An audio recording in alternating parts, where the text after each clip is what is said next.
Hello, everyone. Welcome to the Generation Y Conservative Podcast. I'm glad that you could join me tonight. Tonight, we have a guest who's back in the house. It's Eric, and he happens to run a page now called The Conservative Reactionary. So if you're tuned in right now, you can always go to the Generation Y Conservative page, hit like on there, and then also head over to the Conservative Reactionary and find that page and hit like on that as well. Tonight, we have a bunch of different topics that we're going over, including the new Ghostbusters film that's due to come out. They just released a trailer, and Leslie Jones of the new franchise, the feminist version of the franchise, is not too happy that they're going back to the original cast. Interesting. We'll be going over that. We also are going to revisit last week's topic of the Gillette ad, which shows toxic masculinity and how we need to shave that from our society. And tonight's main topic is the Covington Catholic kids versus the world at this point, and how the media is lying, and how, dare I say it, about a Native American, a lying scumbag of a certain tribe. We're going to go into all that and more tonight on the Generation Y Conservative Podcast. Buckle up.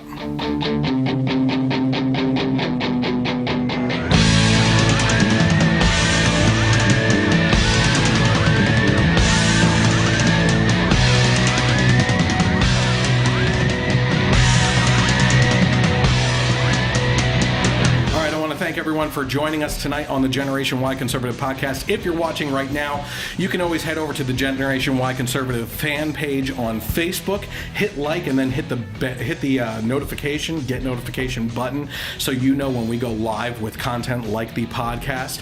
Also, if you're watching at the bottom of your screen there, you can see that the other main thing I would like you to do, because it's very important for the future of this program, is head over to the YouTube page, which is youtube.com/Gen Y Conservative. The reason why I tell you all that out is because if you search for the Generation Y Conservative on YouTube, despite being very clear about what you're searching for, it's still a pain in the ass to actually find my channel, which just goes to show you that YouTube has been trying to repress as much conservative content as possible. I've already been demonetized, so they're just trying to do as much as possible beyond that as well. Also, if you want to interact with me on Twitter, the handle is down there. It's Gen Y Conservative without the E on the end. Also, if you're interested in just the audio portion of the podcast, you can always tune in on Sundays when on KLRN Internet Radio, they re-air this podcast from 3 to 6 p.m. And then they also put that over onto iTunes, iHeartRadio, Google Podcasts, and Spreaker, as well as some other platforms. So no matter where you listen to the audio podcast that you listen to, just search for the Generation Y Conservative and it should show up. Typically, the Generation Y Conservative by KLRN Radio. So it's good stuff. How's it going? Oh, it's great. How are you?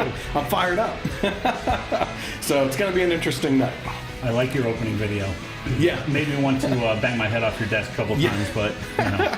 So for those of you that listen to the audio portion of the podcast or tune in and actually watch the YouTube portion of the podcast, when we get ready to kind of gear up for getting the podcast ready, I do a lot of prep and everything in between, getting it onto all the pages, tagging people, getting people involved in everything. Right. By the way, if you're watching right now, you can do questions or comments on the Facebook page, and that's kind of another fun way of getting involved with the live stream when we do it during the week. But one of the videos I put together is actually a little TV screen, basically, and a countdown, a 10-minute countdown. I've taken a small portion of stupid things that liberal politicians and stuff have said over the years, and it's astounding.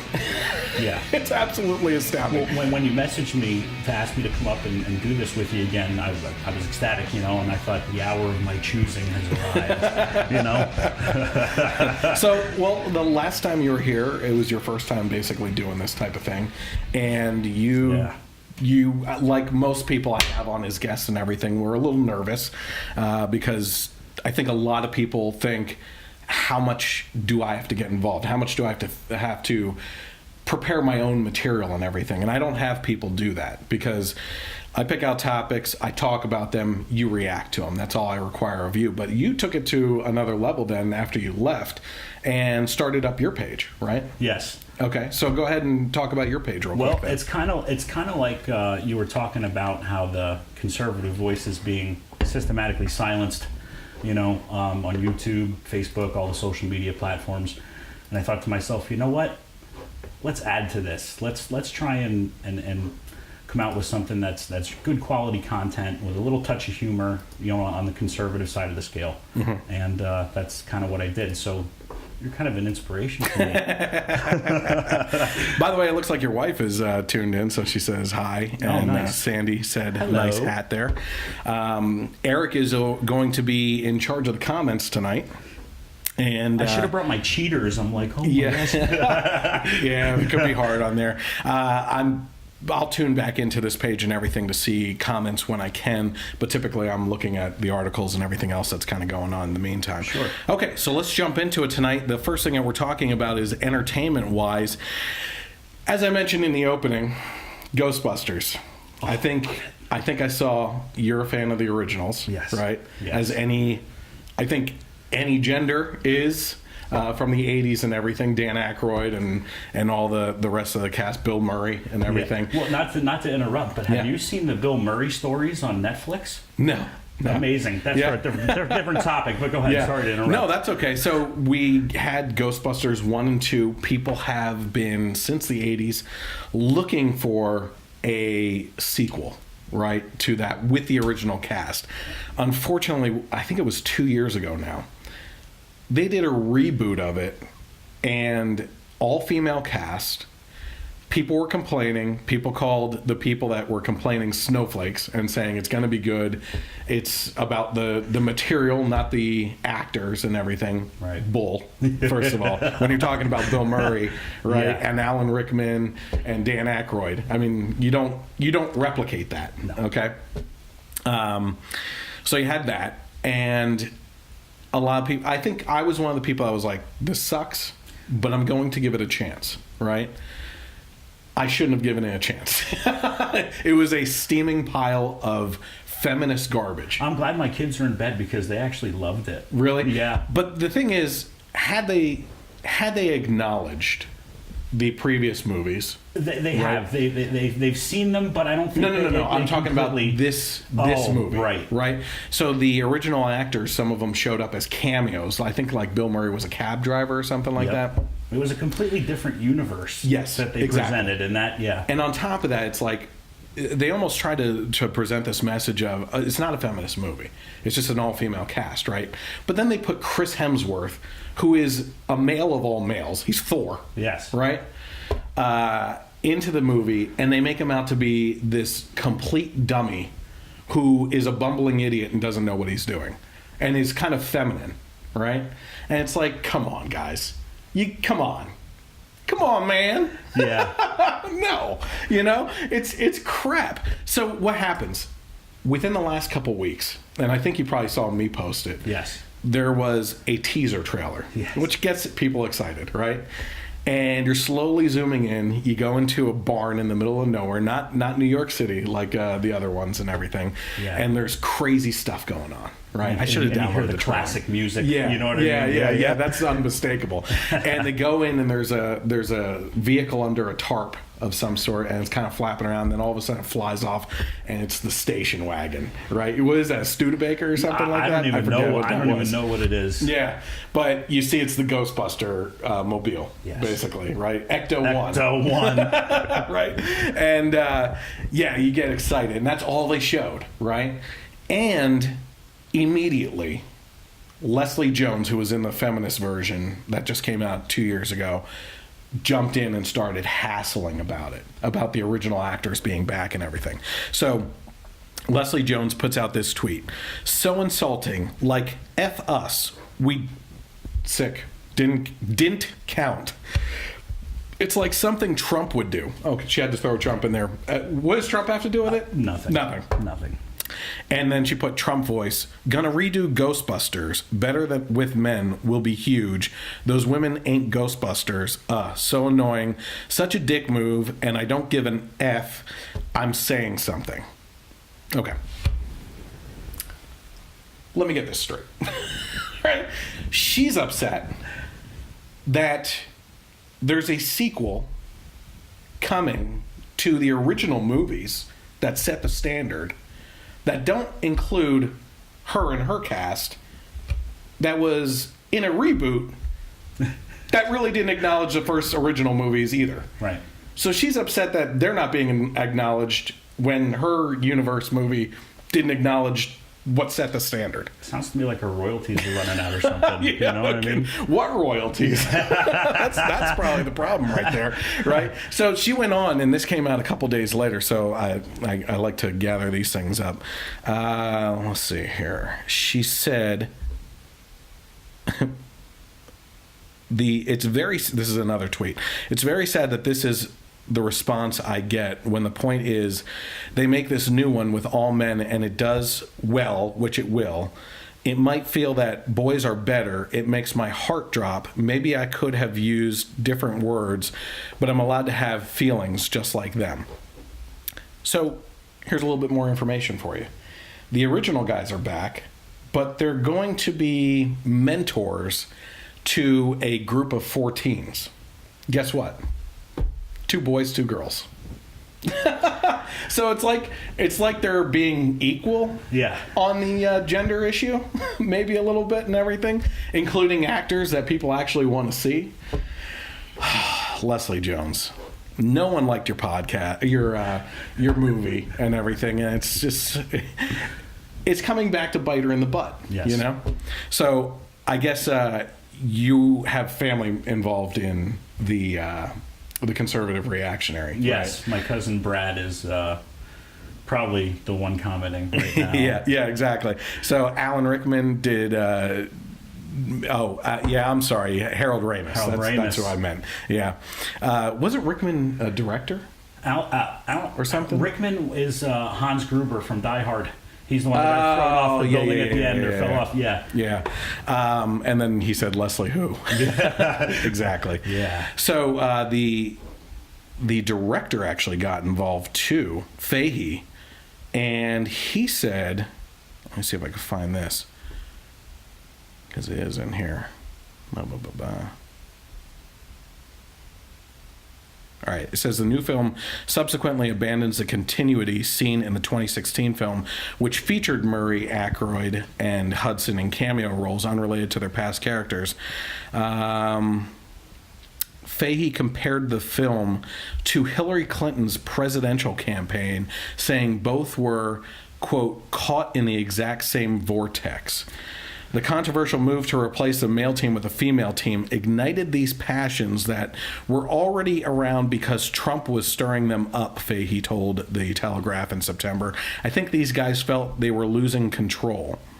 The reboot opened to mixed to positive reviews and scared up just $229 million at the worldwide box office on a reported budget of $144 million. It was later learned that the film cost Sony a reported $70+ million loss to the studio. $70 million it lost to the studio, right? And Leslie is wondering why they're not getting a sequel. It's exactly. It's almost like the other issues lately of people getting pissed off at actors for playing parts that actors with those disabilities and everything should play, right? You have Bryan Cranston playing the handicapped person right now who's paralyzed from the neck down, and people were like, why wouldn't you get someone that's paralyzed from the neck down to do it? I don't know. It's called acting. That's part of it, right? and why would you hire someone for a role that's a no-name possibility that you throw it up onto a movie poster, they're gonna be like, who the hell is that? Precisely. It's Bryan Cranston. It's Walt. Walter White, for crying out loud. It's Hollywood right now, I think, is eating itself alive, honestly, with the politics and everything. The thing that always gets me about Hollywood, specifically over the last year, is the fact that you had the Me Too movement basically explode in Hollywood, and Hollywood is a majority liberal, right? And it's just like they came out with the Me Too movement as a response, number one, to Harvey Weinstein, who's a disgusting slob. I mean, Jabba the Hutt in real life, right? Yes. And in this case, what happened was I think they thought that it was going to be a weapon to then gain a kind of trending possibility and then turn it around on Trump, right? And that was clearly what people were trying to do and everything. And right around that time, you had Mike Pence being lambasted by The View and them saying, how dare he not go out to dinner with a female colleague or anything, or have meetings with them without his wife in the room and everything. How old school of him and everything. Me Too drops, nothing on Pence. Didn't get caught with his pants down, so to speak, right? And the reason is because he respects his wife. And he does stuff where he doesn't get caught cheating. You know what I mean? No stories came out. Who else really, in the end, wasn't too affected? Trump himself. For all the vile things that I believe he has said, yes. You know, not many people came out and said anything about it, you know? So the one thing that I do take away from Hollywood right now is that we're seeing a turnaround in Christian movies. I'm not a fan of Christian movies per se, right? The acting has been horrible for years. It's turning around. And a lot of big name actors are turning with that and actually signing up for Christian roles. I don't know what her name is, but she's the heavyset one on This Is Us, the show. Yeah, I know the show. I can't. She's going to be in a new Christian film where based on a true story of the boy falling through the ice. And is it Melissa McCarthy? No, it's somebody. I forget her name. But my wife would know. Yeah, well, Chelsea, she's tuned in. chime in. So, all right, how about this one here? I kind of threw this one into entertainment because he's not, he was a football player, now he's a commentator and everything. The Clemson athletes went to the White House a week or two ago or something like that, yes. And because of the government shutdown, there wasn't really anyone to cook for them. So Donald Trump asked them what they wanted for fast food and just lined a huge table with fast food. And the interviews after show that these guys loved it. They get to meet with the president. Yes, they did. Got a lot of like crappy fast food that they actually liked, right? And yes, and indeed. I think that the media was interviewing them and trying to get them to say bad things about Trump because of the shutdown and the fast food and everything. But these kids had smiles on their faces and they were loving it, right? Anybody who is saying that does not know a college kid. Yeah, no kidding. Does not know anything about the whole sphere of college or any of it. And they didn't even clear off that long table and play beer pong afterwards. Ooh, what a shame. But they did smoke that food, though, man. Holy moly! Did you see the one kid walk away with like, holding them? Had a big grin he on looked like his he was face. having a horrible time, dude. You know. So Michael Strahan got pretty pissed off at this, right? Yeah, I saw that. And he has invited the Clemson athletes for lobster because, quote, they deserve a proper meal. Okay. All right, some virtue signaling here from Michael Strahan, right through his teeth. So let's see here. Yeah, who even needs to go into it? Michael Strahan is basically trying to virtue signal because right now, if you disagree with Trump, you're just trying to make an ass of him no matter how you can do it, right? And in this case, he's pissed off at Trump. I'm sure he doesn't quite know why he's mad at the government shutdown. Because, I don't know. I'll be honest with you. There's people out there that aren't working right now. And I feel bad for them, right? Yes. But with every government shutdown that's happened in the past, they've gone back onto work and been back paid. Yes. For the time that they were off, right? I believe there was Trump signed an executive order to ensure that back pay this time. Yeah. So, no offense to anyone out there that may be listening that's on the government roll and everything.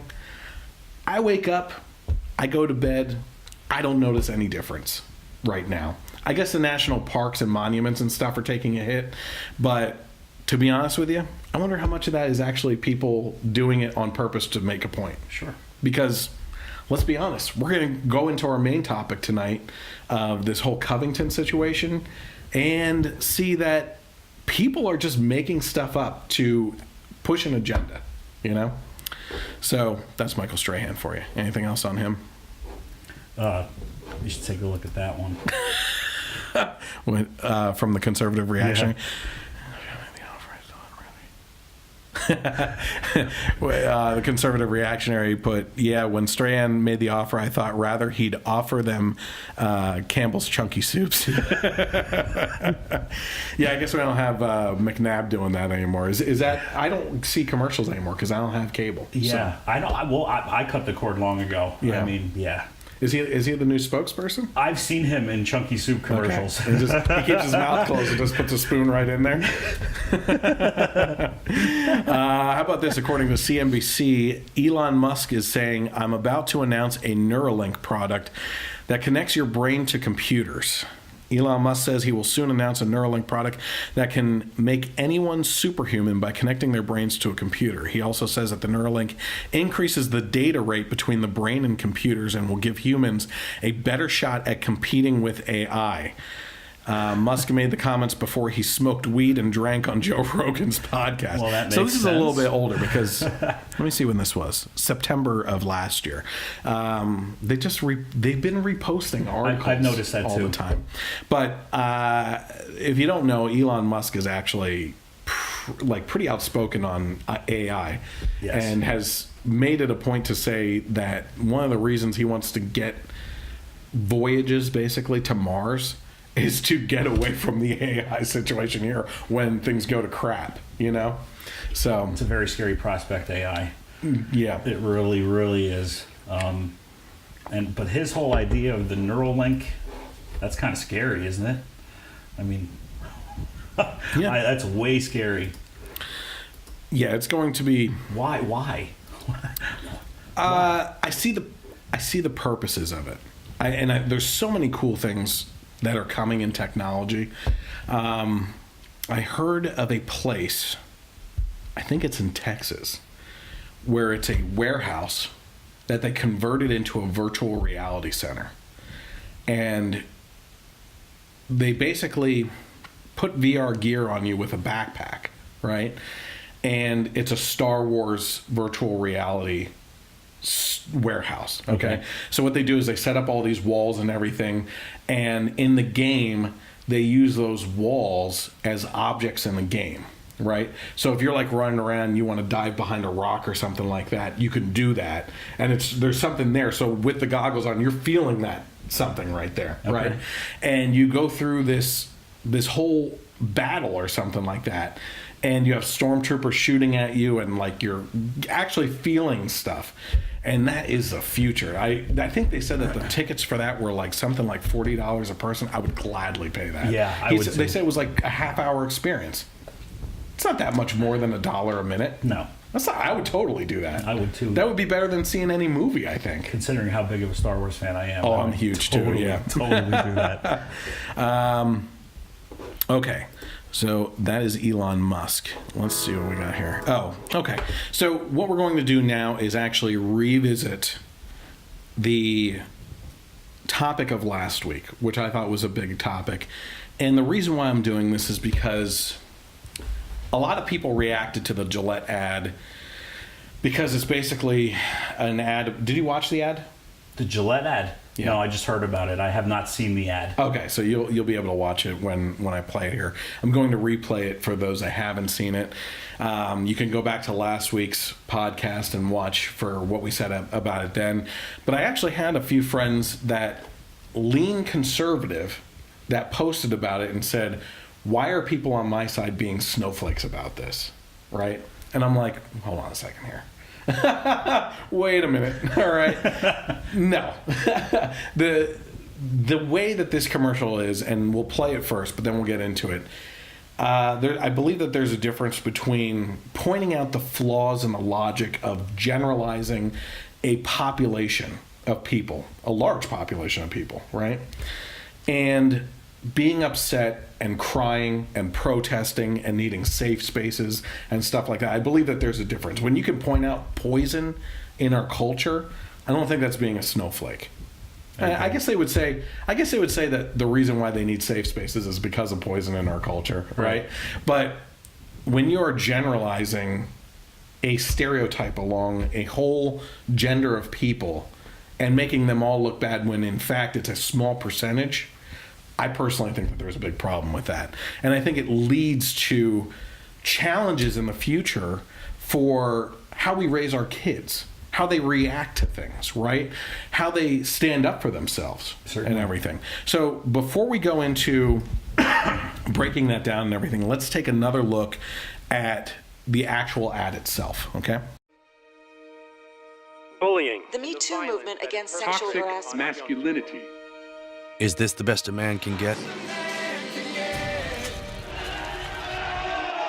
Is it? We can't hide from it. Sexual harassment is taking over. It's been going on far too long. We can't laugh it off. Who's the daddy? What I actually think she's trying to say. Making the same old excuses. Boys will be boys. Boys will be boys. Boys will be boys. But something finally changed. Allegations regarding sexual assault and sexual harassment. But she says And there will be no going back. Because we believe in the best in men. Men need to hold other men accountable. Smile, sweetie. Come on. To say the right thing. To act the right way. Bro, not cool, not cool. Some already are. In ways big Yo, men, and small. I am strong. But some is not enough. it's not how we treat each other, okay? Okay. Because the boys watching today will be the men of tomorrow.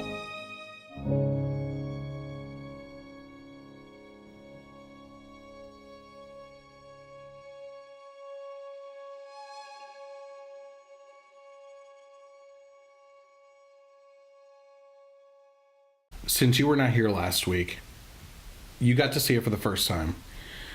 Just off the bat, because I'll be honest with you, I watched it probably about 5 or 6 times before I presented on the podcast last week. But with just one go through, what are your thoughts on it? I don't need like my razor company, okay, taking some self-righteous stand against some perceived toxic masculinity. Mm-hmm. I'm flabbergasted by that. Yeah. You know what I mean? I don't need the lecture.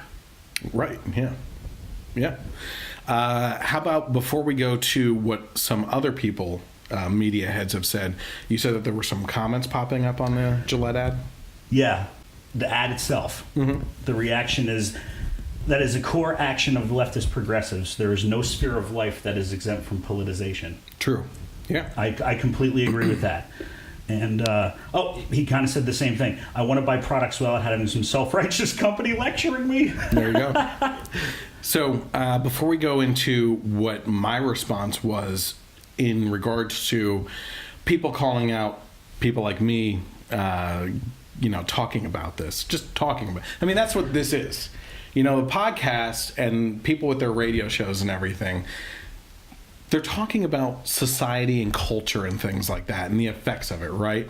And this seemed to grab the attention of people, both for it and against it, and it's something to talk about, right? Right. So let's see what Adam Carolla had to say about this on his podcast, okay? This is a super slippery slope of deciding we're not different. The second you decide we're not different, well, now there's no difference. Now everyone go inside and sit there quietly at your desk and look at things on the internet or play puzzles. No, I want to go outside and get a kid in a headlock. No. That's toxic. Go inside and sit there. Well, then that kid gets depressed and miserable because we're not the same. So when you decide we're the same, then once you decide we're the same, now you can prescribe the same activities for us because we are the same. It doesn't work. It leads to it's corrosive to society, and we are fucking nuts. And everyone needs to pipe up and yell, "Shut up, fucking dickhead!" I'm not that way. My wife and I are wildly different. We do insanely different things. My son and my daughter are insanely different. That's how it is. It's call fucking God, call it nature, call it what you want. That's how we're born, you fucking idiots. Why are you peddling this shit? And how come, whether it's the fucking food pyramid with like, are you eating enough grain? Did you have enough fucking egg whites today? How come they never pay the price? How come no one ever fucking screams to tell them to shut the fuck up? He's dropping truth bombs all over it. Yeah. One of the things I think that Adam Carolla, the reason why I played that clip is because the difference between men and women, and we're told constantly right now that men and women are the same, right? We've gone for years now of being called the science deniers, right? Yeah. Right, on everything. Climate change, there's a couple other things I won't even mention, but especially just when it comes to science, it's like Christians especially are supposed to be in this battle with science. I happen to completely disagree with that. I happen to believe now through research that I have done that science backs up Christianity and actually proves a lot of the things in the Bible in regards to astronomy, to studying rocks, to studying species and DNA, and looking into microscopic things and telescopic things. When you look out and you see the design of the universe down to math problems. I follow a guy, Dr. Jason Lyle, and he would put any scientist in their place with questions that they can't answer, right? And the thing about that is, okay, someone may say, well, maybe he's asking stupid questions, right? It takes faith to be a Christian and believe the Bible. That's what faith is, right? Absolutely. It also takes a lot of faith to put into science to believe theories that they come up with, right? Sure. Without much factual base. How about this one? An easy one. And I don't want to get into science too much. That's not why I'm bringing this up. But the Big Bang, right? The Big Bang is a theory because it's been observed. Science that's observable shows that the universe is in an expansive environment. It's moving apart from each other, right? So the way that the scientists would look at that is extrapolating the data back to a center source. If everything's moving away from each other, then it had to have come from a certain point. And if you range it all back, then it must come into some sort of cosmic massive ball, right? And then boom. Okay? But that's extrapolating things so far back that it's an unknown. It takes the faith to go into that, right? Who's to say all these things, instead of being this, weren't this and moved away from each other from here? They can't prove that, right? And it's just an honest question that we can be asking. Is that a stupid question? No. To put full faith into that theory, and as a matter of fact, since the Big Bang Theory came out, many scientists have come out and said, that doesn't work anymore through observable science, right? I'll give you another mind bender. How about this one? The moon has been moving steadily on a consistent basis away from the Earth about 1.5 inches per year. If you were to backtrack time 6,000 years, as the Bible would say, 6,000 years and that 1.5 inches per year, you would move back about between 375, 400 feet, right? Not that big of a difference. Wave differences, gravitational pull on the Earth and everything, right? If you were to go back millions of years as they provide for dinosaurs and everything, guess what ends up in the same spot as the Earth? Right? Couldn't happen. No. How about, I'm going to do one more because I love this stuff. The magnetic fields. Magnetic fields on anything dissipate over time. Magnets lose their polarization, right? No matter what magnet you're looking at, it loses its strength and everything. Again, if you extrapolate back millions of years, the Earth, and we've observed the magnetic forces on Earth actually dissolve. Not dissolve, I know that's the wrong term, but lose its power, right? If you're to extrapolate magnetic fields back millions of years, the magnetic fields would be so incredibly strong that they would literally rip the iron out of DNA that the dinosaurs would have. Right. They wouldn't exist. So it's crazy things like that. But we're the science deniers, right? And in this case, I think so I'm way off topic, but that's what I do. In this case, you completely blew my mind, though. I know. Three times. Yeah. There's a lot more, trust me. When you look at Adam Carolla and what he's specifically talking about here in regards to men and women being different, right? Well, there are distinct biological differences beyond sexual characteristics. Right. You know, the phrase, you throw like a girl. Yeah. Okay. It's not a bad thing. Not necessarily a bad thing, but there is science behind that. Bone structures are different. Yeah. The way we throw overhand as opposed to coming around the side, there are distinct differences. Are you a UFC watcher? Not so much. I always forget the chicks. Or shouldn't say that. It's not. Well, you know, I'll label her as she wants to be labeled. I forget the chick's name that is a transgender UFC fighter on the female side that pounded a girl into oblivion and fractured her skull because it's man bone structure pulverizing female bone structure. Right? Sure. But we're letting this stuff happen. But we're the science deniers. Again, yeah, you let men compete with women, especially when they're beating the hell out of each other. Yeah. Right? So I think one of the differences that he's talking about here is the difference between boys and girls and figuring out yourselves at an early age and everything. And it harkens back to one of the topics that we actually covered on this podcast. At this point, maybe a year ago, right? There was an article that came out of a school that was in a play school type way was playing like Nazi games with children, I think. Mind games, okay? Right. Doing their own little testing in the school and everything. It doesn't seem that bad. It seems like play school means of doing it. They wanted to prove that boys and girls are different with their toys and that the toys can lead to STEM field positions in the future, right?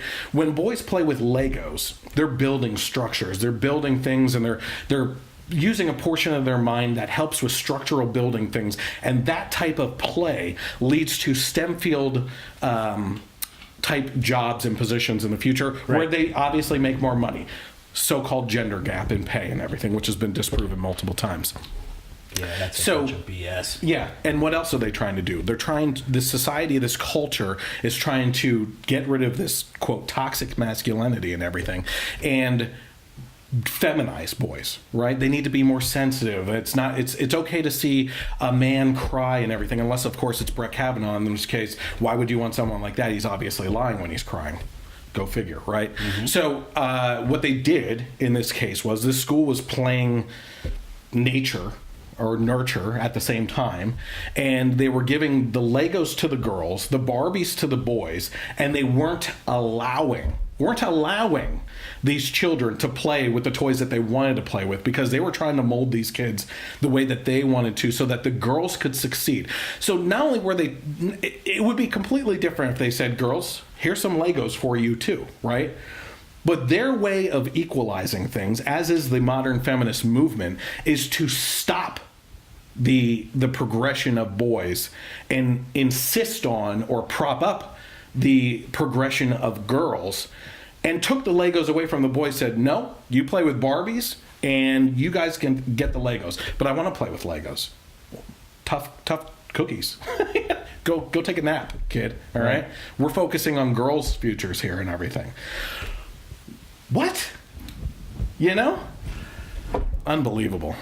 You have anything to say about that before we move off of Adam Carolla? No, let's move off of Adam Carolla. All right. So Joe Rogan, who I listen to as well, who I've had multiple issues with lately. I'm going to bring up something he said on the Catholic situation when we get to that. If I forget, remind me. Okay. But he did have something to say in regards to the Gillette commercial as well. So let's take a look at what he had to say. Yeah, they're trying to do that with this new Gillette commercial. You seen that Gillette commercial?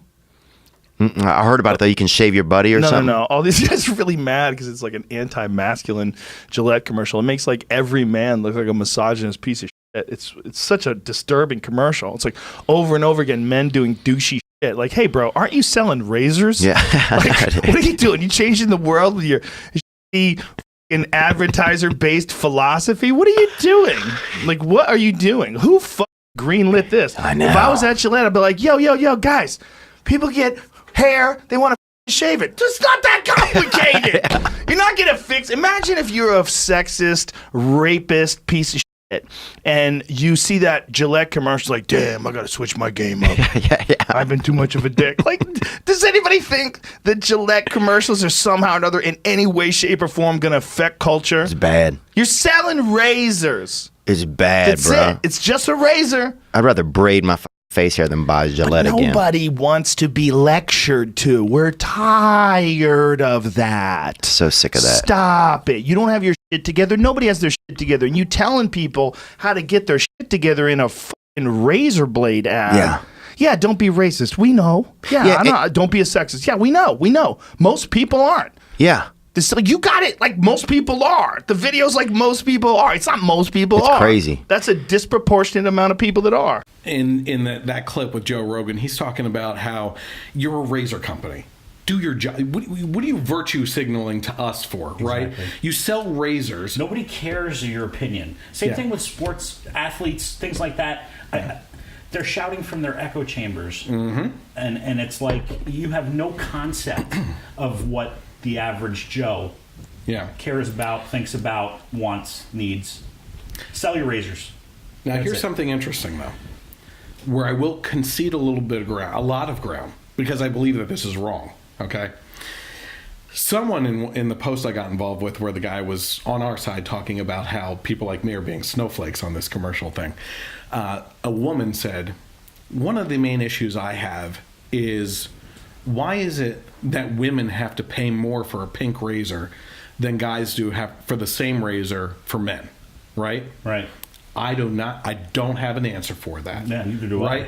So my question is, instead of virtue signaling to us about toxic masculinity, why don't you focus on being equal to women and treating them right and lower the damn prices of your feminine products and actually show equality, for crying out loud. Kind of practice what you preach. Practice what you preach, right?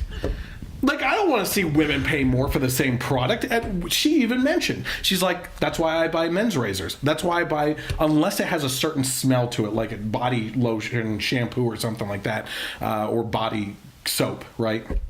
Unless it has a man smell to it, she won't buy it. But other than that, if she's buying hygiene products that come in men's, she'll buy the men's ones. Right. Be a good company. Virtue signal that way. Hey, these other companies, we're doing what we were doing. We're ashamed of that. We're lowering our prices of our female products to match that of the men's products. Hey, you know what? Good freaking job. Good for you. That's something I can actually applaud, because you know what? That's the free market talking right there. Sure. And that's using your platform to actually push a type of equality at a low level and equalize the sexes in that case. You know? That makes sense to me. My wife and I do the razors by mail type of thing. Dollar Shave Club. Yeah.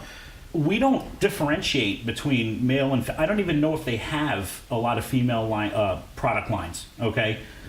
She just uses the same blades. I haven't used one in a while, as you can see. But I had a very bushy beard going, so I figured I'd go down to just a goatee. Yeah, my wife did say something. You have no time to trim that up, or like, didn't get the shipment from Dollar Shave Club today, you know. But you know, they work just as well as anything else. But I see your point. Practice what you preach. Yeah, it makes no sense. Yeah, and I think all of us that have actually been looking into this have seen the pictures of past commercials and sponsorships from Gillette where women are wearing like basically blue bondage latex suits with Gillette printed right across their ass cheeks to gain attention right there, and they're using women as sexual objects. That's not what we're doing. We want to shave. You know what I mean? Like, the average person doesn't care about that. And like Joe Rogan was saying here, like, number one, he said, like, some rapist or sexist or someone that's toxic and stuff looks at this ad and goes, damn, I need to change my game a little bit here. You know, like, that's going to change their mind. Right. No, it's not going to change our mind. And then you also have the fact that there's a bunch of people that I don't know where I was going with that. I'm getting heated. I know my Italian ears are heating up. They're probably red right now and everything. But you're virtue signaling. So here's what's great about this. I'm going to let you guys know what I said in a follow-up to everything that we talked about last week. But before we do that, a company released a response ad to this to talk about men and the supposed toxic masculinity. So let's take a look at the response ad quickly here.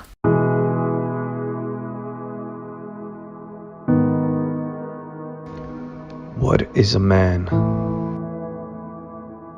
Is a man brave? Is a man a hero? Is a man a protector?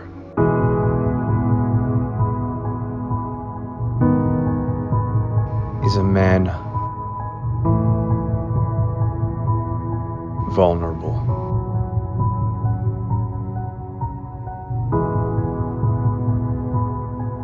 Is a man disposable?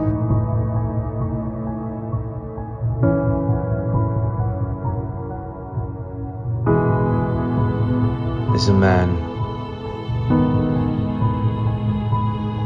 broken?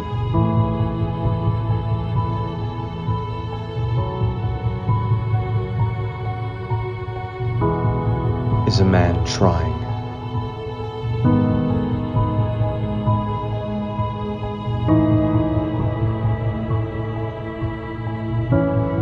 We see the good in men.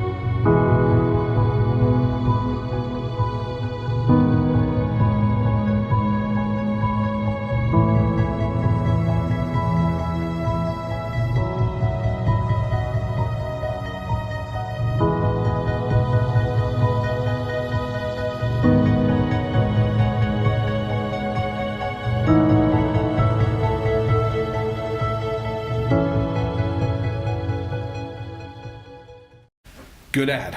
Good ad. And so here's the difference. That was a watch company. Did you see any watches? There may have been a watch in there or two. Maybe. I don't know if it was their watch or anything. But again, if you were to ask me, was that a good ad for a watch? I would say no. I have a marketing background. What the hell did that have to do with watches? Right? But if you're going to be going after a certain portion of society, aren't you going to try to prop them up instead of virtue signal to them? Sure. In this case, at least, when you're talking to your audience, you're making them feel good about something while laying out some pretty drastic statistics, I might add, on the downside to this so-called patriarchy in our society. Yeah, some of those are absolutely staggering. 80% of fatalities or suicides or something like that are men. 75% of the homeless people out on the street are men. That's not a majority. That's an absolute majority. Yeah. The prison population is men. The absolute majority, and we know this, of divorcees that aren't allowed to see their children but have to financially support them anyway and everything. Sure. And it's staggering. And when you're in that position and everything, the judge hardly ever rules in your favor unless the woman is an absolute freaking mess. Yes. Right? And it takes a mess. I'm talking like needles hanging out of the arms when they're in the courtroom kind of mess, right? So that's the kind of the society we're in, though. You know, nobody wants to take some child away from their mother. You know what I mean? Yeah. Nobody really is really concerned what benefit about does what the father have. Nobody really is concerned about the bad stuff. No. And you know why? Because we bastardize men in our society. And that Gillette commercial is just an inkling of what's been going on. And that was kind of my point in the post that I was arguing on, was that, look, there's douchey guys out there, right? And we'll get into the opposite and everything too, but there's bad people out there. There's bad people in every group, right? And we're going to talk about that more when it comes to the Covington Catholic kids as well. Bad people in every group. But, and I'm not talking about the Covington Catholic kids, but these bad people in every group. And one thing I agree with the Terry Crews, what he said in his testimony in front of Congress at that one point in time was, we as men need to hold each other accountable. Yes. I agree with that. So do I. I agree that there's jerks out there. I agree that there's rapists, that there's killers, and stuff like that. We need to hold them accountable, right? But what got me in that commercial, the one thing that stood out the most to me, was when those two boys were wrestling on the ground, right? And the guy is barbecuing and he goes, boys will be boys. And then they cut away to a seemingly endless line of men just going, boys will be boys, boys will be boys, boys will be boys. It wasn't until then that I took away from it that they are not trying to put this on the small percentage, minority of the men population, that this is a generalization of all men in society have issues. Sure, that's what it represents. What we watch there, you know? Yeah, absolutely. So that was a great response ad. I don't think, and maybe this is just me enjoying it myself and everything, but I don't think I could have said it any better than when I actually wrote about it on Facebook. So I'm just going to read right from that in regards to what my overall problem was with this ad in response to people saying that people like me are a snowflake, right? Okay. I said, there's a lot of crappy guys out there, guys who cheat, rape, steal, kill, lie, and sin. They can do better, and we can and should hold them accountable. Gillette was right about that. But those guys aren't men. They are boys and in the minority. It's the squeaky wheels that get the grease, and movements like the Me Too movement have amplified squeaks. But for every squeak, there are hundreds, if not thousands upon thousands, of men who put their noses to the grinder every day, ignoring the loud voices of opposition in society, yelling that masculinity is toxic, and do what they can to push through the day, come home to their families, get a little sleep, and do it all over again. Masculinity, in quotes, encompasses a lot of things that can be done right or wrong. And when they're done right, it's more than being a man. It's called being a gentleman. For every bad trait you can point out about the toxic nature of masculinity, we can point out some toxic traits of women too, because sin is sin. People are evil sometimes despite their sex. Talk about the cattiness of women, right? Yes. Maybe it's time society recognizes that instead of focusing on putting down men in some backwards attempt to equalize women, we instead focus on raising our sons and daughters to be the best that they can be and teach them morals, values, and principles that anybody can live up to. How about we stop relinquishing control of their character over to bureaucrats, public schools, and entertainment to do the parenting duties instead of us? How about we recognize that everyone is broken, but broken families may have a big freaking part in the end result? That is fantastic. That's what it comes down to. We have to point out these flaws as a society, but if you're going to bring up men, you know, maybe the next day they should have released a Gillette commercial for women talking about the toxic nature of what women can do to each other too. Sure. Right? You know that most of domestic abuse from women goes unreported? Absolutely. On their partners and everything? Yeah, you know what? There are a-holes in every portion of society. Everybody. We are sinful people. And if you don't believe in God, you don't have faith, you're not a religious person and everything, what the heck does that matter? You see jerks all over the place. They're men, they're women, they're every different color. Sure. Right? They're men as women or women as men. I mean, it doesn't really matter. There's jerks all over the place. There's old people that are jerks. There's little kids that are jerks. Okay? It's everywhere. Okay? You're not immune just because you fall under a certain characteristic trait. And what we're doing here is not only virtue signaling, but playing identity politics on top of it. And boiling it down to men are an issue in society. And like I said, masculinity isn't solely toxic. There's great things about masculinity that are a benefit to society, the protectors of society, whether it's you going into the military or protecting your family, the breadwinners of society. Maybe you don't like that. I don't mind a woman being a breadwinner in a family. That would be great. Personally, I would get bored in the house, right? But all the power to them. But you're going to complain that a man is bringing home the bacon? And sometimes I like bringing home the bacon too. You know what I mean? So it's just, it boggles my mind that Gillette would release this ad and attack half of society. Sure, it doesn't I guess make any I guess it's not even 50-50 anymore, gender-wise, because it's infinite. Yeah. Maybe 30, 10, 10, 10, 10, 5 or something, whatever. I don't even know if I added it up right. By the way, I suck at math. Okay? So that's all I basically had to say about the absolute asinine Gillette commercial, which I'm not being a snowflake on. I'm pointing out that toxic masculinity ad is toxic in and of itself on what it projects to society about men. Because there's a lot of really good men out there that probably watched that and thought, you know what? I'm a bad guy. I'm a piece of crap. I'm a piece of crap, Yeah. right? Yeah. And it's just, and why is it too that all the toxic men in this commercial look like men? Yeah. And all the saviors, whoa, hold on, man, were like the pansy little feminine men. Right? Am I right? You're right. Whoa. Hey, move out of the way, string bean, all right? Put your feminine, yeah, females are the future shirt back in the closet. Were there any comments in regards to the Gillette commercial and everything?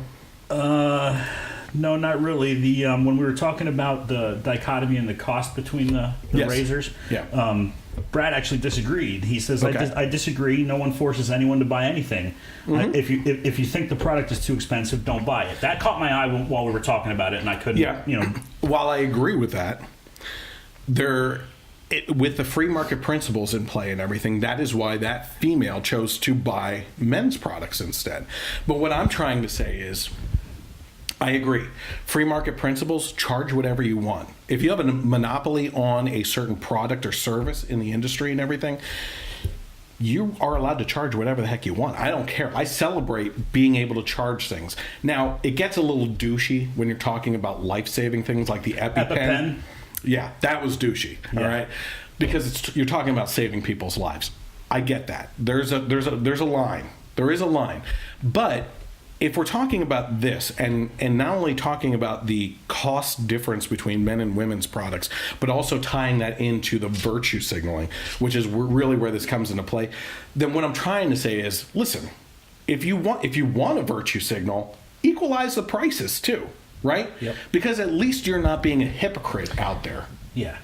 In the marketing world. That's completely. That's what I'm really trying to say there. I'm not trying to say that you have to do that as a company. I don't force things on companies at all. I believe that America is what it is today because of the Industrial Revolution and how we handled patents and everything else, which, by the way, if you get a chance, watch The Men Who Built America on the History Channel, and that's available on Hulu, or I know we watched it on Amazon Prime. I do have that. Awesome. What's that? I do have that at home. I put out a tweet a couple days ago in regards to it because we just finished it up, and I said you get to learn about Tesla and Edison and J.P. Morgan and Carnegie and Henry Ford and a couple other guys and everything, and I listed those guys, and the actor who played J.P. Morgan actually liked the tweet, so that was kind of cool. Nice. Which I didn't even tag him or the show in, so you must just search for like The Men Who Built America or something like that. But it was pretty cool. So. Awesome. Yeah, it's definitely something that people should watch. Right. Moving on here. This is according to USA Today. Do you know David Webb at all? The name sounds very familiar. He's a conservative radio host and everything. I believe he's based out of New York City. I met him at, I don't think it was last year's CPAC. By the way, if you haven't been following my page, I will be heading to CPAC in the end of February. I believe it's February 28th through March 3rd. I'll be down there. I'll be working at CPAC. And in the time that I'm not working, so it's half days, half work days, half go enjoy the show and everything, right. I will be talking to multiple people and have already lined up multiple interviews of some pretty cool people. I was looking at your pictures from CPAC, and I'm like, wow, I'm impressed. Oh, Look yeah, at these people. Yeah, I've met some really cool people. When I met David Webb, I tried following up with him one time, but him and I got into a discussion about public education, and he said that there was something going on in Ohio at that point in time. This was 2 years ago in regards to teachers unions and a couple other things that he was interested in having my help on, since I was on a school board and I'm a big public education is a big issue for me, right? Right. And that's hard to say, because it's not that I have anything against the teachers. I have stuff against the teachers because of what they're forced to do. I believe that local school boards should be more in control of the school than the state and federal level, because there's a lot that goes into it. It's not even worth getting off track. But he asked if I could help out with that. I'm going to try to hunt him down and ask him if he's still interested in talking about public education stuff while I'm there. But anyway, a CNN analyst, her name's Areva Martin, showed up on David Webb's show, on his radio show. So they're not looking at each other, right? And things went off the rails from there. So let's take a look at what actually happened in this radio interview. I've chosen to cross different parts of the media world, done the work so that I'm qualified to be in each one. I never considered my color the issue. I considered my qualifications the issue. Well, David, that's a whole nother long conversation about white privilege and things that you have the privilege of doing that people of color don't have the privilege of. How do I have the privilege of white privilege? David, by virtue of being a white male, you have white privilege. This whole long conversation, I don't have time to get Areva, I hate to break it to you, but you should have been better prepped. I'm black. Okay, then I stand. See, you went to white privilege. This is the falsehood in this. You went immediately with an assumption. Your people, obviously, or you didn't look. You're talking to a black man who started out in rock radio in Boston, who crossed the paths into hip-hop, rebuilding one of the greatest black stations in America, and went on to work for Fox News, where I'm told apparently blacks aren't supposed to work, but yet you come with this assumption and you go to white privilege. David, that's actually David, insulting. It is, and I apologize because my people gave me wrong information. They told me the whole white privilege thing is insulting. David, can I apologize and correct the record? I want to apologize. I was given wrong information about you, and I apologize. But based on my color, you were going to something that I was part of, and just to add to it, my family background is white, black, Indian, Arawak, Irish, Scottish. I mean, it's so diverse. I'm like the UN when it comes to this. And this is part of the problem with driving a narrative around a construct like white privilege. Privilege is one thing. We're applied wealth, economy, various social factors, but not necessarily determined by color of skin. Basically what David Webb was saying there, he's talking to her about things, and she immediately jumps to, well, you're privileged in talking about it that way because you benefit from white privilege. And he's trying to say something to her, and she's like cutting him off because when you're a white male, you don't really get to have any say in today's culture, right? So she's cutting him off and everything, and he goes, Areva, you should have done a little bit more research. I'm black, right? And she's like, well, I apologize for that. And he's like, no. You don't get to apologize for that, because what you did there, without even knowing me, is immediately jump to white privilege while you're talking to a black man, right? And his point is, that was just your go-to excuse. You know nothing about David Webb. You don't know where he comes from. You don't know his background, his history, his family wealth, and what was passed down to him, or what he's earned, or what he's done throughout his life. You don't know if he came off the streets. You don't know if he had a golden spoon in his mouth, right? Right. But all of a sudden, he's a benefactor of white privilege, right? And she's like, well, I'm sorry, I didn't know that. You're a black male. Okay, I get it. I just want to apologize. He's like, you don't get to apologize. What you just did is what progressive liberals do in this country, which is you don't have an argument. You immediately jump to racism and homophobia and everything else in the book. This isn't exactly what he said. But then you jumped to white privilege. Yes. And this is just a go-to. It's, at this point, it just rolls off the tongue, right? Because the one thing I have to give Trump credit for is we've gotten to a point in our society, seeing finally a politician that has a backbone, that's called all these things all the time, go, who said that? Who cares, right?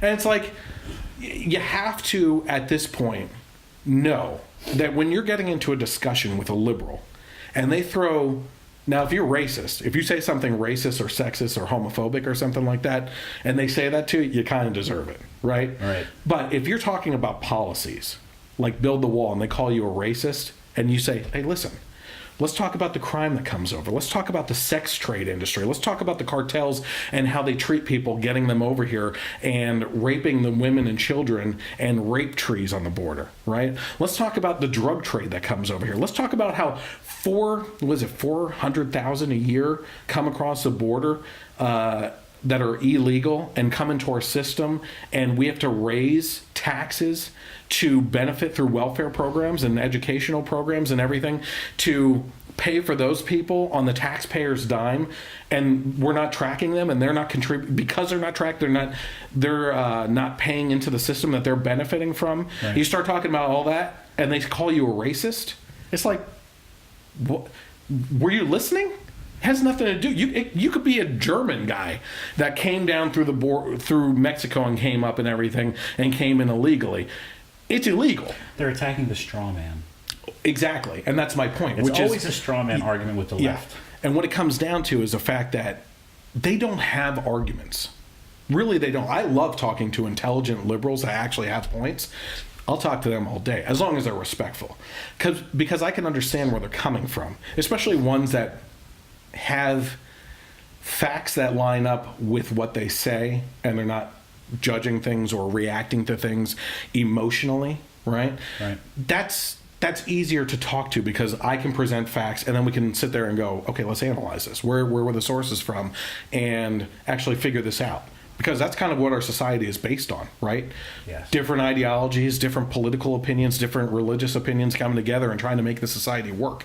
It's a machine. It's that has to be oiled. It's the whole point of America. Yeah. But when you lay out a bunch of facts and they react emotionally and have the rapid fire at the ready, racist, sexist, homophobe, it's like, did you even listen?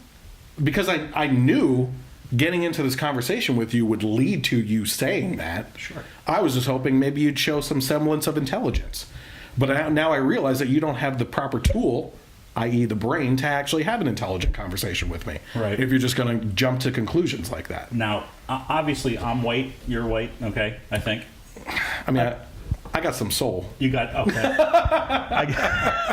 I got you. But I just turned 38 this past Monday. Okay. And I'm still waiting for my white privilege. What is this I'm supposed to... How does that work? I don't understand it. Yeah. You know what I mean? I really don't... But that's because you get to slide through life not knowing what white privilege is because you benefit from it so much. Apparently. Yeah. That's the excuse that would be thrown at you. Sure. By the way. So that's just amazing that they would actually jump to that. How about this one? One of my favorite new politicians is Dan Crenshaw. Okay. Right? Do you know who he is? Yes. With the eye patch and everything? Yes. Gracious human being, and has a sense of humor and a light touch when it comes to politics. He's definitely not going to react like me and crack jokes at the expense of political opposition in the Senate and stuff like that, politician-wise, right? And he basically, one of the interviews I saw him in was like very undertone. Yeah, I understand what they're saying. I disagree with them, and that's okay. We have our differences of opinion. I'm like, no, I'd be screaming. You know what I mean? These people are socialist idiots that you voted in. Speaking of socialist idiots, Crenshaw had a strong message, according to starpolitical.com, for Alexandria Ocasio Cortez and her radical agenda. No, one of my favorite new people. Yeah. She is making a name for herself, that's for sure. So he was in this interview with this guy, and in the interview, he basically said, if she was up for it, he said, I've kind of invited her to debate me before. She's turned down debating Candace Owens and Ben Shapiro. Yeah. Like in his response to catcalling? Right. Yeah. So the point being that the reason why she originally turned down those two to debate is because she said there's no point in debating people that aren't on the same political level, that have nothing to do with actually getting things done in politics. I get that. Isn't it the whole point of politics and the whole point of our system to have differing opinions and actually discuss those differences and try to work out whatever? If you're that passionate... Everybody agrees, like, what's the point? Yeah. You know what I mean? Yeah. Well, if you're that passionate about your position and policies and everything, don't you think you would want people to hear what you're saying? You would think. And what your position is, and try to sway those that may be either on the fence or on completely on the other side, that take a second and go, I never thought of it that way. But then again, she never really thinks about what she's saying either. Yeah, so I've noticed. Dan Crenshaw kind of responded in this interview and everything, and said, "Hey, listen, if I've asked her for to debate on the issues before, because I believe in the free market capitalist system. She happens to believe in the socialist system, democratic socialism, which is just socialism under a different name." Right. And said, "Hey, I'd be willing to debate her if she was up for it." And guess what? He's on her level. But as far as I know, she has not responded yet. She's been hunting down Mitch McConnell, running through the Senate halls and everything in the meantime, trying to do that instead. So, and there's no idea where he is. No, can't find him. All right, so let's see here. We're making good time, but I didn't put too many topics in before the main one because I just know this main one on the Covington Catholic kids is going to be a doozy. Yes. You know? And I think it's going to take an hour to go through and actually talk about. But before we get to the Covington Catholic story, we have to talk about why I believe that story exploded the way it did. Okay? Last week, there was a Buzzfeed article that came out talking about the reporting of Michael Cohen's testimony. Yes. Right? That came out, and Cohen's lawyer team and everything, they basically said Cohen's admitting to Russia interference and stuff like that, and that he's going to come out and say that this is all true, and they're getting ready for this bombshell thing from the testimony, and that Trump is going down and everything. Cohen's team reaches out to all the media and says, this is not true. We have not said anything of the sort. We haven't responded to anyone, and BuzzFeed is completely putting out fake news at this point. Yeah, and Mueller put out a statement saying the same thing, I think. Maybe. Right? Maybe. Yeah. So all this is going on, and BuzzFeed gets put through the wood chipper, right? I mean, their credibility is zero over the weekend. And they're having a tough time because this is a big story. This is a story where BuzzFeed has now proven the point, has become the poster child for Trump in regards to what fake media is, fake news, right? Right. And if there's one thing you don't want to do, is if you oppose Trump, prove him right. You know what I mean? Absolutely. The same thing I always talk about in regards to Elizabeth Warren. He kept on saying Pocahontas Warren. Take the DNA test. I'll pay for the DNA test. Take it. Let's see how Indian you really are and everything, right? He's badgering her. She's not doing it. It's still an issue that lingers out there and everything, right? The worst thing she could have done was take the damn test. What did she do? She took the test. And what happens? Now she's a 1/1000th of a 24th proven to be Indian, and it could not be that even. Yep. Right? And it's like, you just shot yourself in the foot. Absolutely. You did what Trump wanted you to do. You fell for it. You fell for his games because he kept on prodding you with this electric cattle prod, to get you to do something. And you got so sick and tired of the recall in society on talking about why isn't she taking it, or people saying you shouldn't do it and who cares and all this other stuff. You do it, you prove his point, and it's like her campaign. She kind of made sure that she's only going to be 1/1024th of a president. I'm telling you that kidding. Right now. Yeah. My favorite meme is the one with the mosquito on the skin and that says, and just like that, there goes Elizabeth Warren's Native American DNA. Yes. So, but the point is, in this case, is BuzzFeed over the weekend is having this massive problem of being labeled as fake news, right? And people responded right away because for some reason, BuzzFeed for a while now has been seen as some sort of reliable source to actual media outlets And I even hesitate on saying actual media because we've seen how bad it's been, right? But CNN, MSNBC, all these different media outlets and everything actually will take what BuzzFeed says and throw it into a story right away. And then they get caught in these traps. Like, nope, it was wrong. And you prove Trump right again that there's fake stories. Yeah, without like putting it in there without the authentication. You're just going to run this. I don't understand it either. Well, let's take a minute to stop and actually talk about that, because I was going to bring it up in regards to the main story tonight and everything, but it's really sure to be one of the biggest problems in society right now when it comes to news. Why is it that news outlets run to post news so fast, right?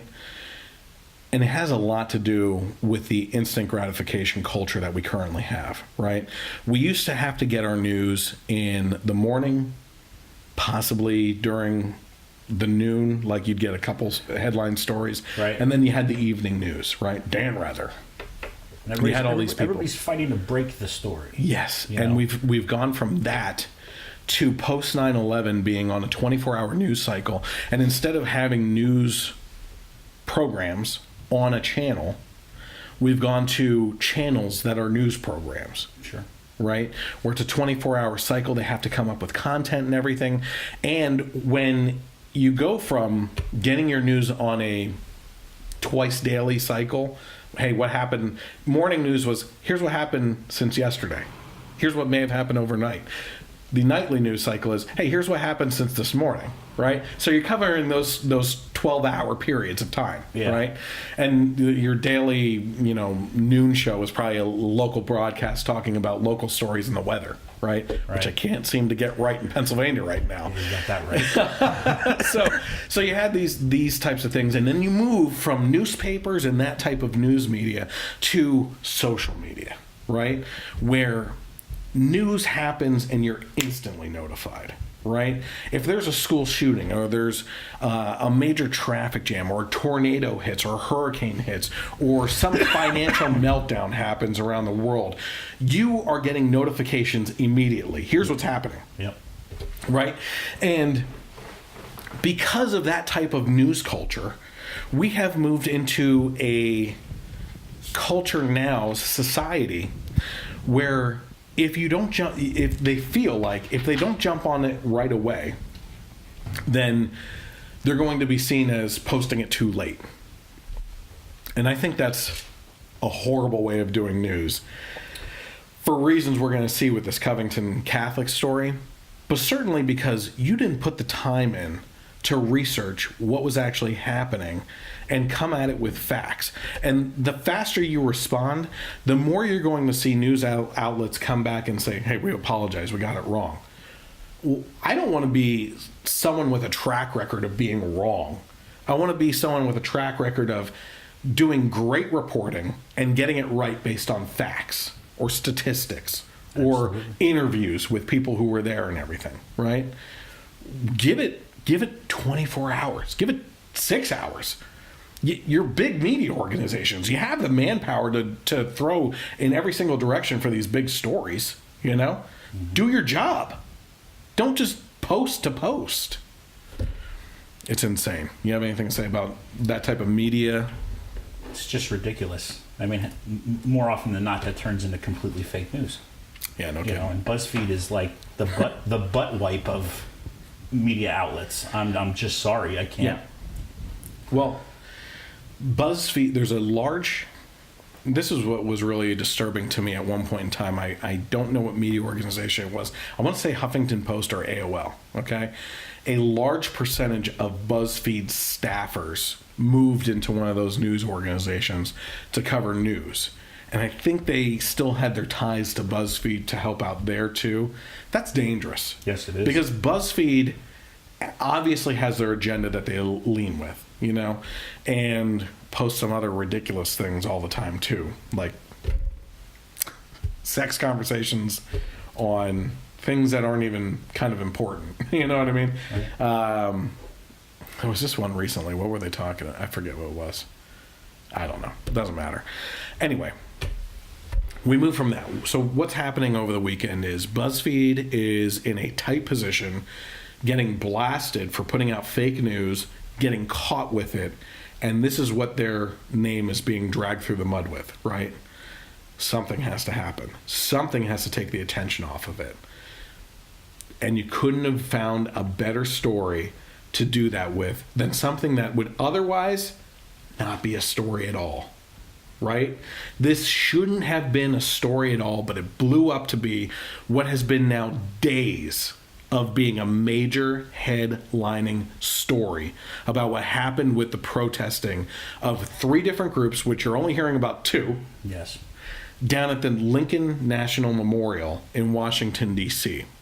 So if for some reason you've been living under a rock for the past 3 or 4 days and you don't know what the heck I'm talking about, here's the video that came out on, I want to say Friday or Saturday.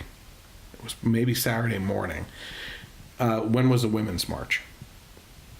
I'm sorry, the March for Life. Wasn't that Saturday? I think it was Saturday. It came out immediately on Saturday, then, this video.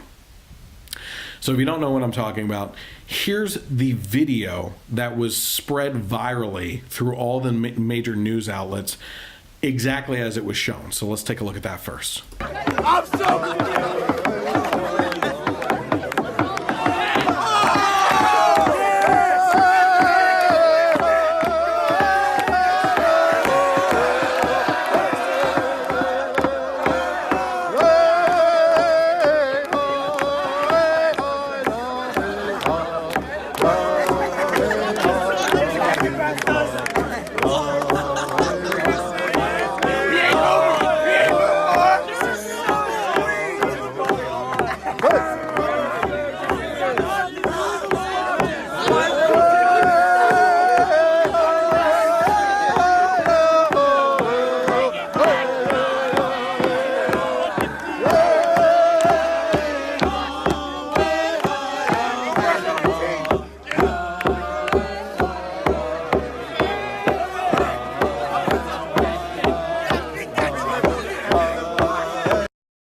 what you're seeing there is a video of a confrontation, right? And what I posted immediately was, this is really weird. And I said, who instigated this situation? It's not very clear.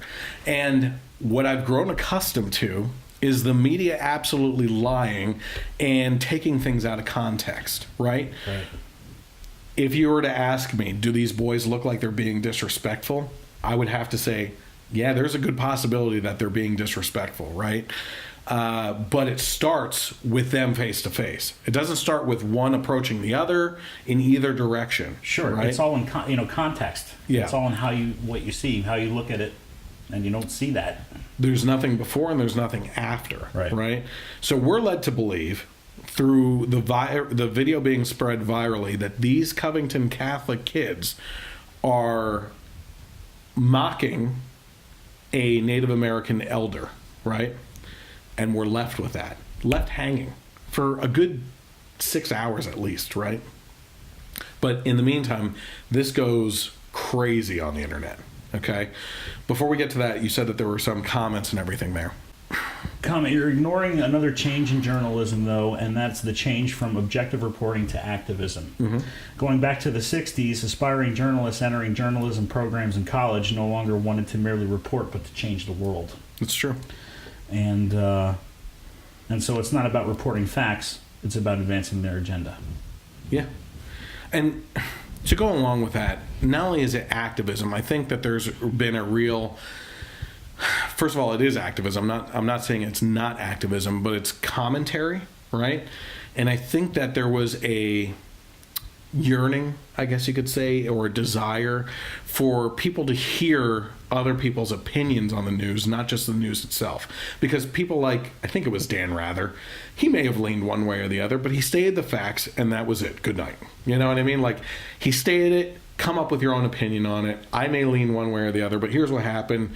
Decide for yourself how you feel about that, right? Sure. Nowadays, you have people like Rachel Maddow on the left, Chris Hayes, which I get them both confused all the time, and and you have Sean Hannity, Glenn Beck, Rush Limbaugh on the right. It's all opinion-based. Everything's opinion-based. And those are supposed to be labeled as such, commentary, right?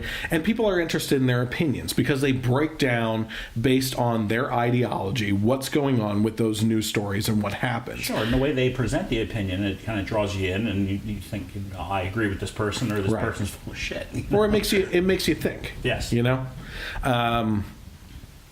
But it's also confusing to people who are looking for news from these channels that tune in and catch a show like Rachel Maddow's or Sean Hannity's and take that as news, you know?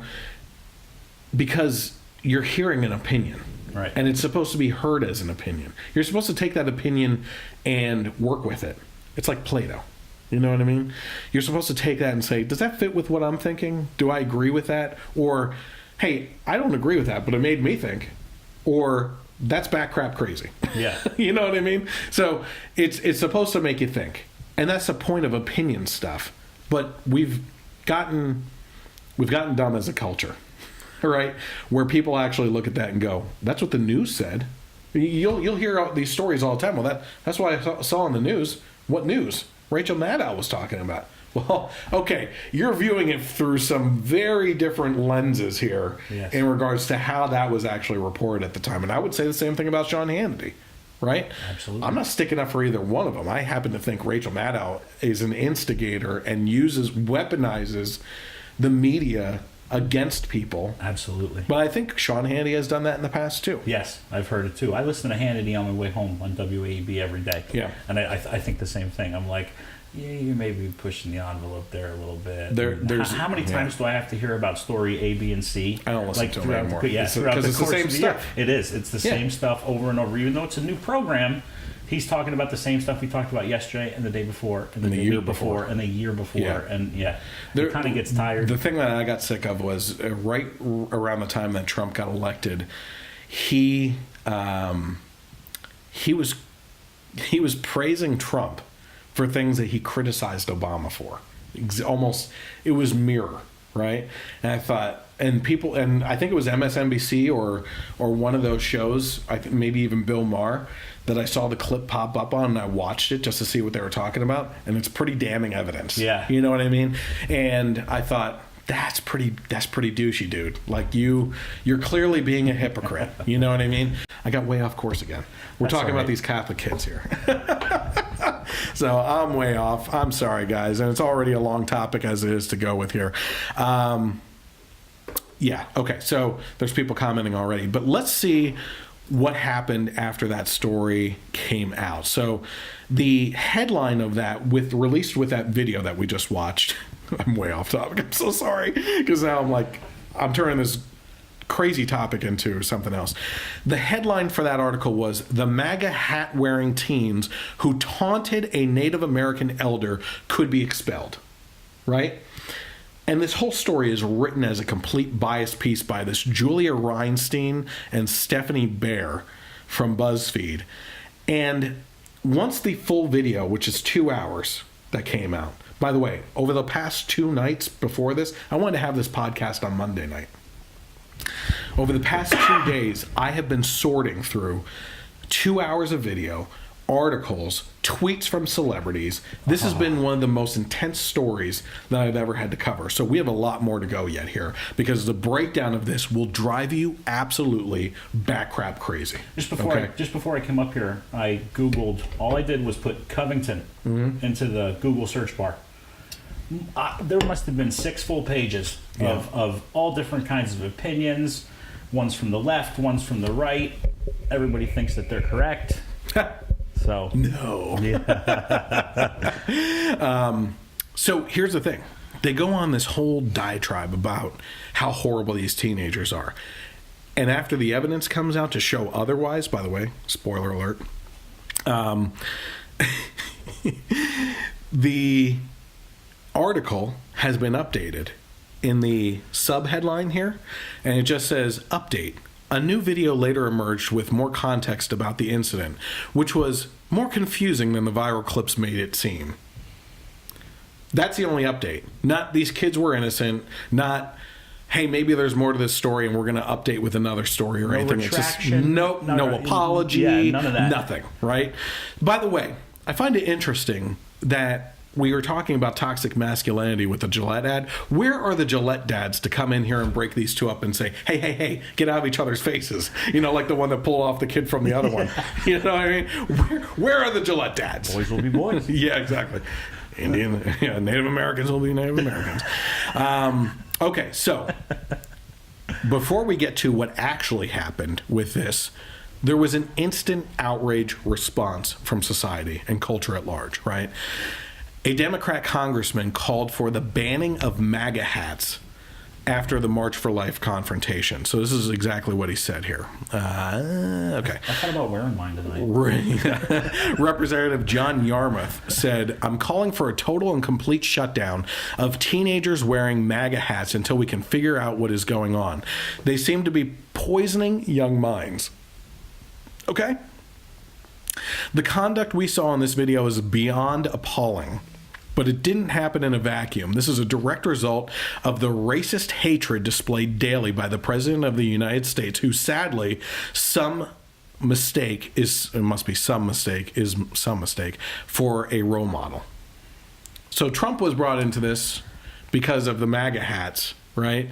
And now, like I said, liberals will lead you to believe that guns get up and just randomly shoot people by themselves, that there's no evil person with evil intentions behind them, and that an inanimate object like a MAGA hat, Make America Great Again hat, can literally seep into the cells of someone's head and poison their minds of teenagers, right? So this is what we're dealing with. That's one representative. This is beyond disgusting to me. Let's hear it. And I may say her name wrong. One of the newest elected Congress people, the Muslim woman, Ilhan Omar, I believe is her name. It says, this is on the Daily Wire, it says, Ilhan Omar smears Covington Catholic boys and defends the hate group that attacked them. Her tweet was, the boys were protesting a woman's right to choose and yelled, quote, "It's not rape if you enjoy it." Okay? They were taunting 5 black men before they surrounded Phillips, the Native American in the video, and led racist chants. Nick Sandman, in the video was this kid that was smirking, as they say. Sandman's family hired a right-wing PR firm to write his non-apology. Okay? Everything she laid out there is provably, absolutely false information and made to look like these boys are the evilest monsters on the face of the planet, right? By the way, being anti-abortion is not being anti-women at all. No. You know, as a matter of fact, you're actually trying to save 50% of the women that they abort. Yes. Or not 50%, 100% of the women that they abort, but 50% of total of the abortions and everything, right? By the way, approaching 60 million since Roe v. Wade was passed, by which Roe, who was for abortion, has now changed her mind and is surprisingly not mentioned in the media as a pro-life activist of great magnitude. Nobody wants to touch Roe v. Wade. No. I remember commenting on one of your last podcasts, the one on New Year's, about how, Roe v. Wade is, 1972? Yeah, it was around there, yeah. And there's been no updates, nothing. The law should change with the time. It's a whole fluid type of... Ooh, careful with that. Well... I don't even know if I can rephrase it. The law, it's a tough thing because a lot of people on the left would say that the Constitution is an old dusty argument that doesn't hold any weight anymore because times have changed. True. Right? True. When I think it's a timeless article or timeless document that can be applied to any type of new technology or anything today. It really is about just keeping the government out of your business. Yeah. Which is the main difference between our Constitution and any other country's Constitution, where their constitutions lay out what your rights are. Ours lays out your constitutionally protected rights from the government that they can't do to you. It's like what I was trying to say is it's neglecting like scientific advances and things that have that we've learned since 1972. Mm-hmm. You know what I mean? It's just amazing to me. Gear up. I don't know if you want earplugs for this or not. Uh-oh. Kathy Griffin. Yeah. So this is a woman who did a photo shoot. Yeah, tries to stay relevant as much as possible. I don't know if she ever really was relevant, but she had her stint for a little while there. I think she used to be funny, but you know, I give comedians a certain type of leniency. Take Louis C.K., for example. We talked about him a couple weeks ago. He said some pretty disgusting things, but I thought it was hilarious because he's trying to bring attention to serious topics using comedy, right? That I get.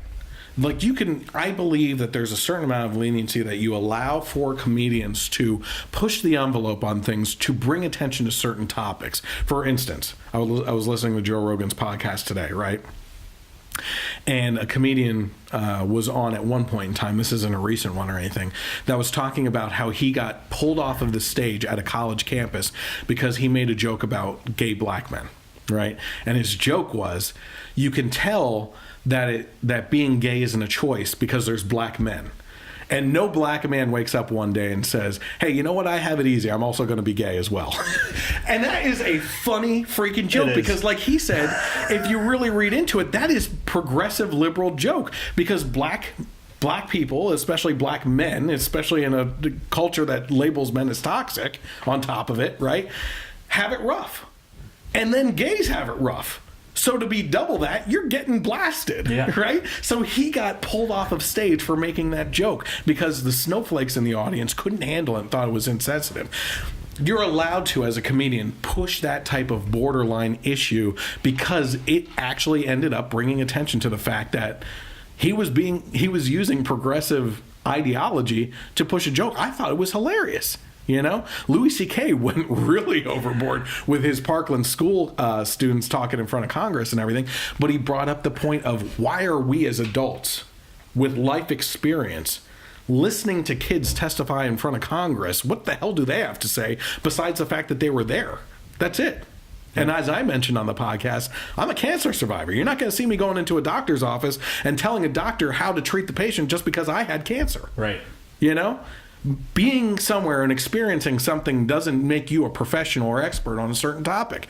That topic specifically. I right? didn't think either of those two things that those people said were out of line. Not at all. I didn't think so, especially in the decorum. You're a comedian. Right. Now, here's the thing. If you want to keep it clean, then that's something different. Right. There's clean comedy. There's raunchy comedy.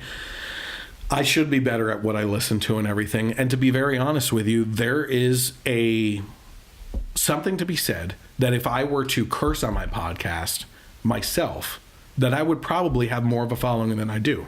But I don't, because I'm put out onto a radio station and I'm a Christian. First, I'm a Christian. I should say that. I'm a Christian, and also I get put onto a radio station and I can't, I would have to go through and beep out everything, first of all. But I know people would rather listen to someone like Joe Rogan curse on and on about something. Or Adam Carolla. Right. Yeah. Right.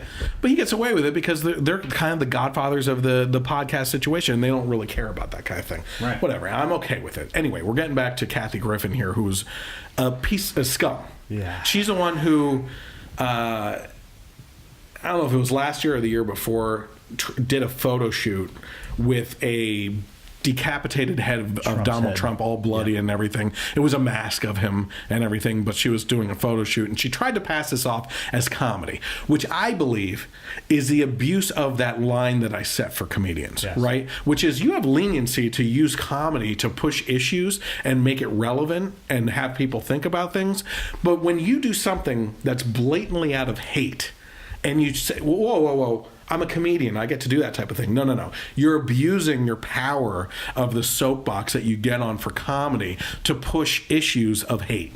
That's something completely different, okay? And Kathy Griffin has been nothing but a hateful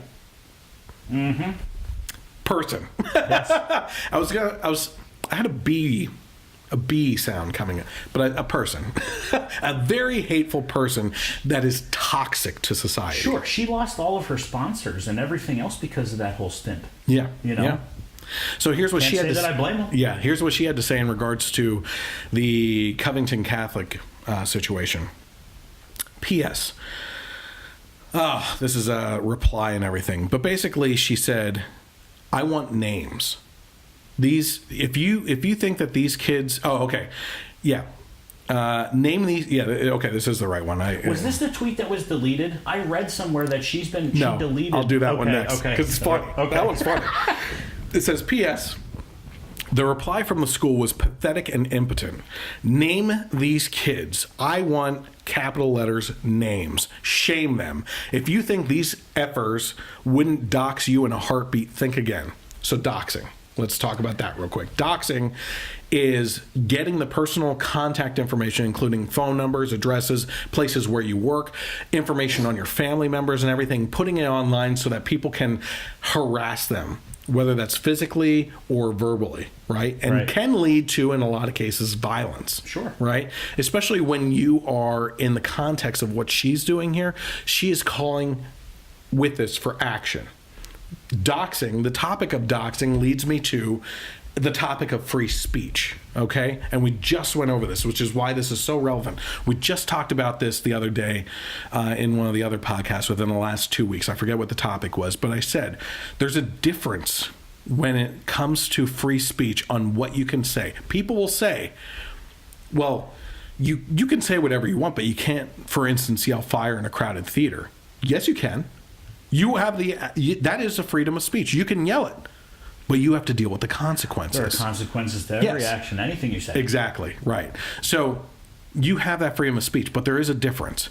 I can say, I wouldn't say, I want this person dead, right? I was going to use an example, but I won't.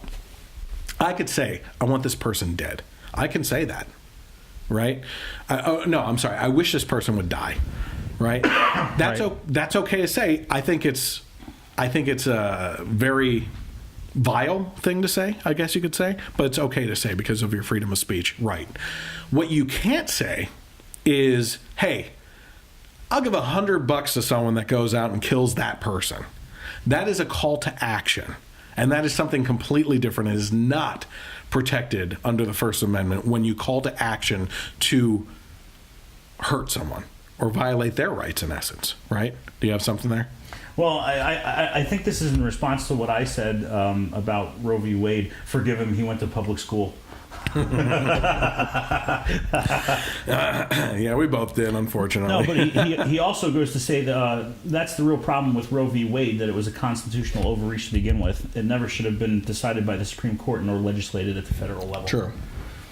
Yeah, I agree with that. So here we have Kathy Griffin calling for the personal information of these kids, and that was being released online. Just what you said there, these kids. Kids. They're kids. Yep. So that's Kathy Griffin on that. So here's the other one. Her tweet, and I'll throw up a picture in the final podcast and everything. Her latest tweet, which was deleted, as you mentioned, was Covington's finest throwing up the new Nazi sign. And it's Covington basketball team going like this.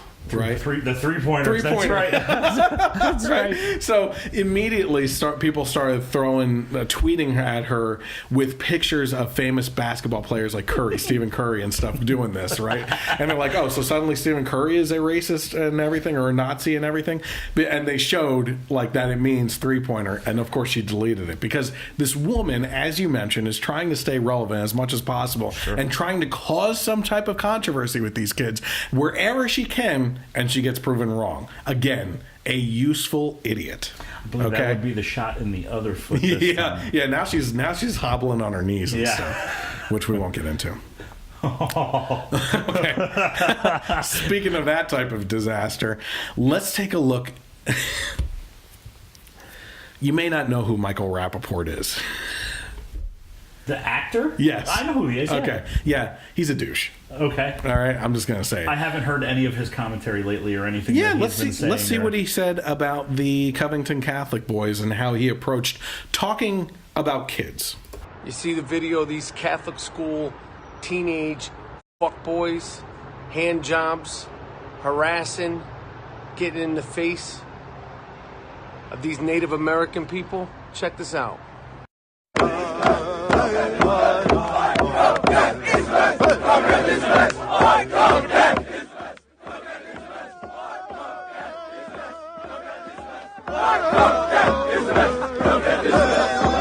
You little shit stain. You got no fucking life. Go play some video games. Go try to bird dog some chicks, you fucking little creeps. Shorty shit stain. Hand job. Catholic school cuck. Boy. Huh? Where's these people's parents? You little fucking scumbag. MAGA hat wearing shit stains. This is what you do for fun. You're 16, 17 years old, and that's fun to you? That's what your life is? You fucking loser. You little Kentucky Catholic school sucker. Beautiful. That kind of speaks for itself as to why he's not relevant anymore. Yeah, it's been a long time since Deep Blue Sea. Yeah. So, let's talk about this for one. The language leaves some to be desired, I would say. You know? Yeah. Very disturbing how he's talking about children, right? But beyond that, the guy seems to be talking about things and then in the middle of what appears to be, even though disgusting commentary in a coherent sentence, stops, says some random crap, then goes back into a sentence and then random crap again, and can't formulate an idea at all, and has to cut his video back and forth on the things that he's saying. Like, this guy, now I see why he needs cue cards as a person in his job, because this guy can't formulate anything. And the way he's talking about children, as you said, speaks for itself. Yes. Right? What has he done in the last 20 years? Not much. I looked up his IMDb, and the guy is very irrelevant. He shows up on podcasts and stuff like that. Podcasts, stupid things. What a ridiculous thing. How about this one? Well, we were talking about free speech, right? Right. An SNL writer offers blowjobs to anyone who will punch the MAGA kid in the face. That is a payment of sorts and a call to action. Guess what? Not constitutionally protected free speech. Okay? So this is Sarah Beatty, who was an SNL writer, in a now deleted tweet said, "I will blow whoever manages to punch that MAGA kid in the face." Wow. Lovely. Hey now. Yep. Okay, so this is where we get into the nitty-gritty of the things that I can share. Okay, let's see. Some of the tweets that were put out by people. This guy, Jim Hansen, broke down all of the things that were going on and how wrong they were. So, in this case, this was a text message between, I believe, Joey. Crap, hold on. Joey Salads is this guy's name, between him and one of the kids. He said, this is one of the kids, Lincoln, said, "This is where the drummer was at first, and we were all standing there doing school cheers, and he started walking through our section, banging on his drum, and the drummer walked up to the kid and got in his face, not the other way around, and as you can see, the kid just stood there, and nobody chanted, 'Build the wall.' We all just stood there and watched." And this Joey Salads must have responded, "Why were you guys there, and what were you chanting?" The kid said, "Our school is really big on school spirit, and we always do cheers when we're all together. They were just simple school spirit cheers. They weren't racist or offensive." And wasn't that their meetup spot for their ride home? Yeah, we're going to talk about all that in a second here. He said, "When he banged the drum, were you guys mocking him or just joining in?" This guy said, "We were on the Abraham Lincoln steps and nobody was mocking him. We were just like yelling and getting hype because he was right in the middle of our whole school." So we're going to get to that in a second, too, on exactly what they thought he was doing. So that was the response from the kids and everything. Let me just see if I can see. It's amazing. Yeah. So Nathan Phillips is the Native American I believe, I think his name should be Chief Running Mouth. Yes. I believe it should be Chief Crying Wolf. Yeah. So this guy has shown up at Occupy things, protest. He had an incident. So listen to this one. Let's talk about Nathan Phillips for a second here. He had an incident back in 2015, I believe it was, where he was supposedly walking through a neighborhood and saw like a frat party on a college campus going on in the backyard, where all the boys were dressed up as Native Americans, had body paint on and feathers and stuff. And he stopped and he said, "What do you guys think you're doing?" And they supposedly said, "We're honoring people like you." And he's like, "You're not honoring me. You're being racist." And they got upset with him, threw a beer can at him, and it was heading for his head. He backed up and it hit him in the chest instead. And he reported this to the college. The college investigated. By the time someone showed up, there was no party. There was no evidence of a party, coincidentally, right? How? First of all, listen, if there's a college party, typically you're going to find red cups and stuff like that around for at least another week. They're not going to, college boys are not going to clean up that well, okay? So that leads me to suspect number one, okay? But there's been a college investigation, nothing turned up from it, and there hasn't been anything reported about that since then, okay? So already, Chief Running Mouth here has been shown to be an activist that has gotten himself into trouble before and has certainly gone out and stirred the pot to do things in the past and bring attention to things that might not be true. Yeah, might not. I'll give him the benefit of the doubt. I won't say he's a liar right now. Might be fibbing a little bit. Yeah. But here's what we have. After this whole incident was reported on with this video that was released, a full-length video was released of the whole thing. Here's what's happening. There's a big setup to this, okay? For about 40 minutes prior to these kids even getting to the steps of the Lincoln Memorial, there was a Black Hebrew Israelite group that was there that I believe had a permit to be there, not sure, to protest, okay, that were basically, the best way of putting it would probably be they're the black equivalent of the Westboro Baptist Church in regards to their tactics and everything, spewing hateful things. As I said, I sat through the 2 hours of footage to dissect everything prior to coming on tonight and looking up all these articles and everything. So I had to sit through what these guys were saying. And one of the things that happened was, I think a chaperone from the kids group showed up prior to the kids getting there, and these guys were yelling about how the Bible calls for action against people, right? Or I'm sorry, not the Bible, the Old Testament, because they're Hebrew, right?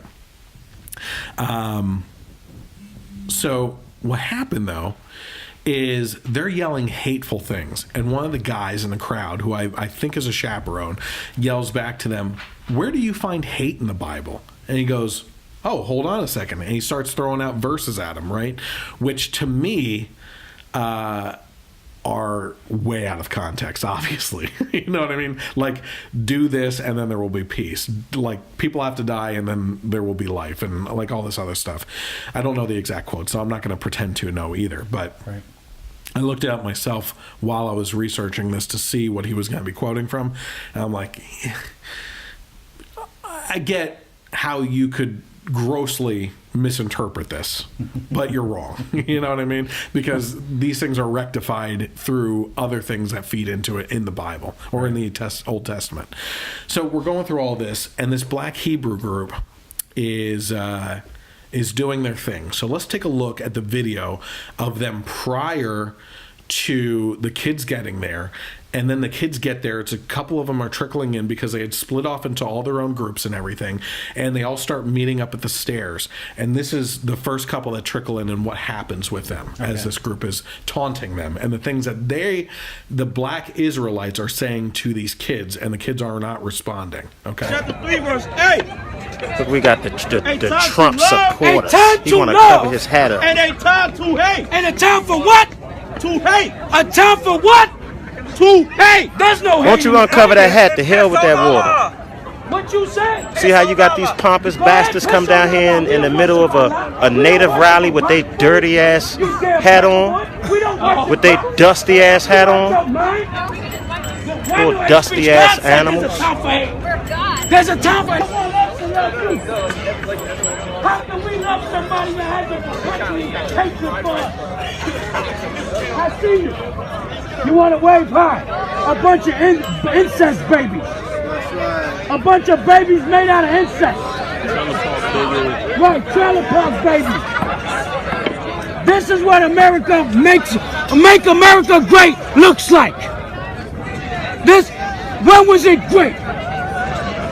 When was it great? I dare you to say it. Right, exactly. Since it started, since you had us in slavery, you bastard. Right. That's the only time that it was great. Look where we at, where? Look where we at. Look at my people. Look at my people. Best nation that's gonna die. Well, go ahead. If this the best nation, why y'all can't get rid of lice season? If y'all the best nation, get rid of that damn lice on your back. Get rid of lice. Get rid of lice season. Goddamn dog. Get rid of your lice. Y'all sound like a bunch of dogs. A bunch of hyenas. Yeah, a bunch of dogs. A bunch of hyenas. But see, there's a reason why. There's a reason why y'all outnumber us and y'all keep y'all distance. There's a reason for that. You know why? Because you don't see the angels around us. You don't see angels around us. You couldn't touch us if you wanted to. You couldn't touch us if you wanted to. Hey, look at these sea of demons. Hey, look out. But they don't see the angels. Look at this eye. Get this crap. Look at this. Wait, who say the pull-up boys? Yo, who say the pull-up boys don't pull up and turn it up? That's shit for Lord. Hey, I'm turning up with Esau. Esau on this caveman thing. I'm turning up. Cause you know what? You dirty bastards better be ready. You better be ready. Let's put a little bit more context behind this, okay? What's happening here is this is about 38 minutes into the video that this starts, that I cut some clips from, right? And there's a lot of stuff in between there that you can see cuts, and I'm being very honest with you. I am not manipulating the footage except for to cut away parts that nothing's really happening, right? It's just like nonsense stuff, right? I'm cutting to parts that are relevant to the conversation. Prior to the 38-minute mark in this video, that is actually, you can see in the end there, because he flipped the camera on the phone and everything, is being filmed or videoed by the black group. Prior to that 38-minute mark, they are antagonizing people left and right, whoever happens to be walking by, spewing hateful things about them, and they themselves get into an altercation with the Native American group, who also happen to be there protesting.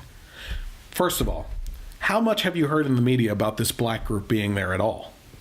I think I might have, out of all the stories I've read, I think I heard it once. Right.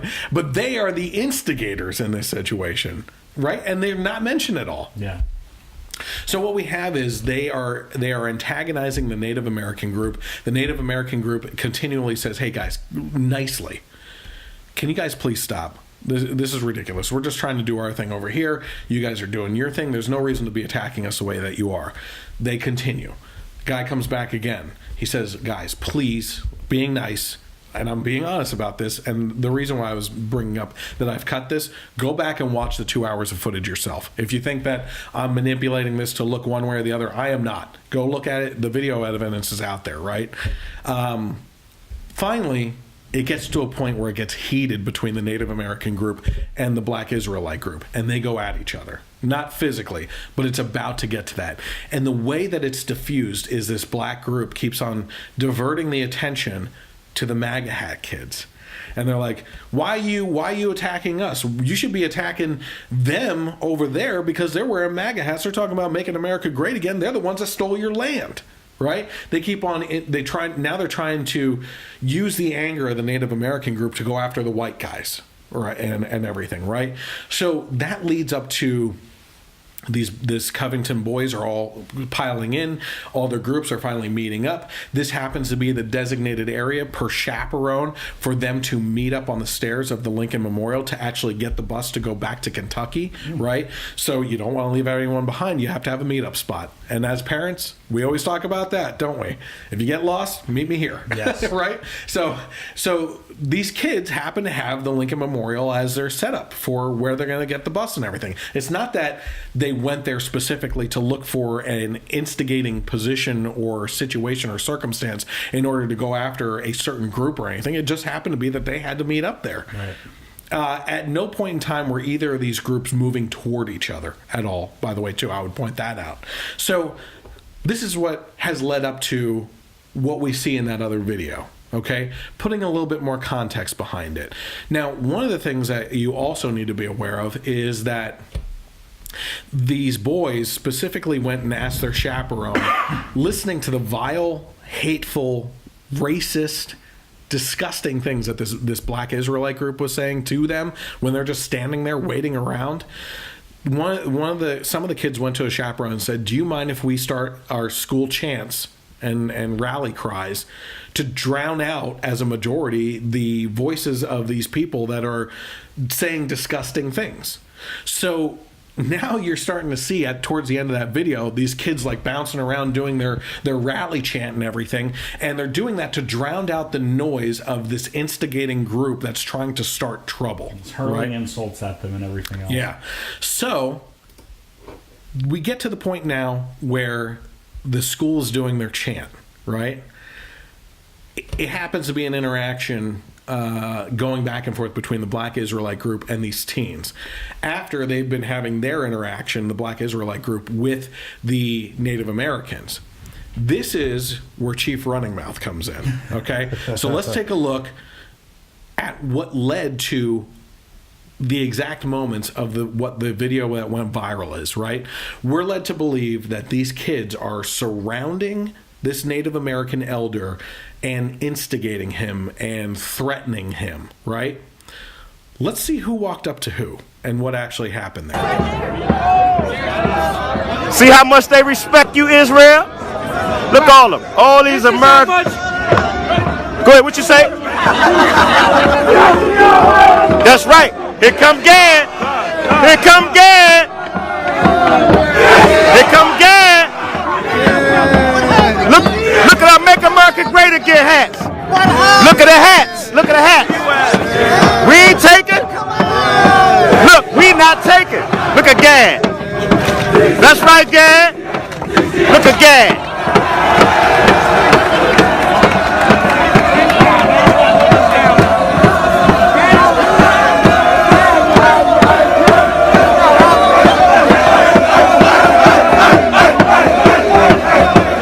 Look at Gad not playing. He came to the rescue.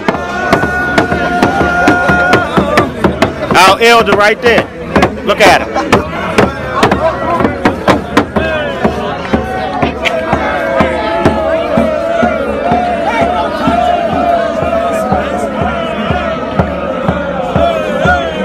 Yeah, y'all better not touch him. Y'all better not touch him. He walked up to them. Not only walked up to them, he walked way out of his way to go up to these students and head straight for a crowd.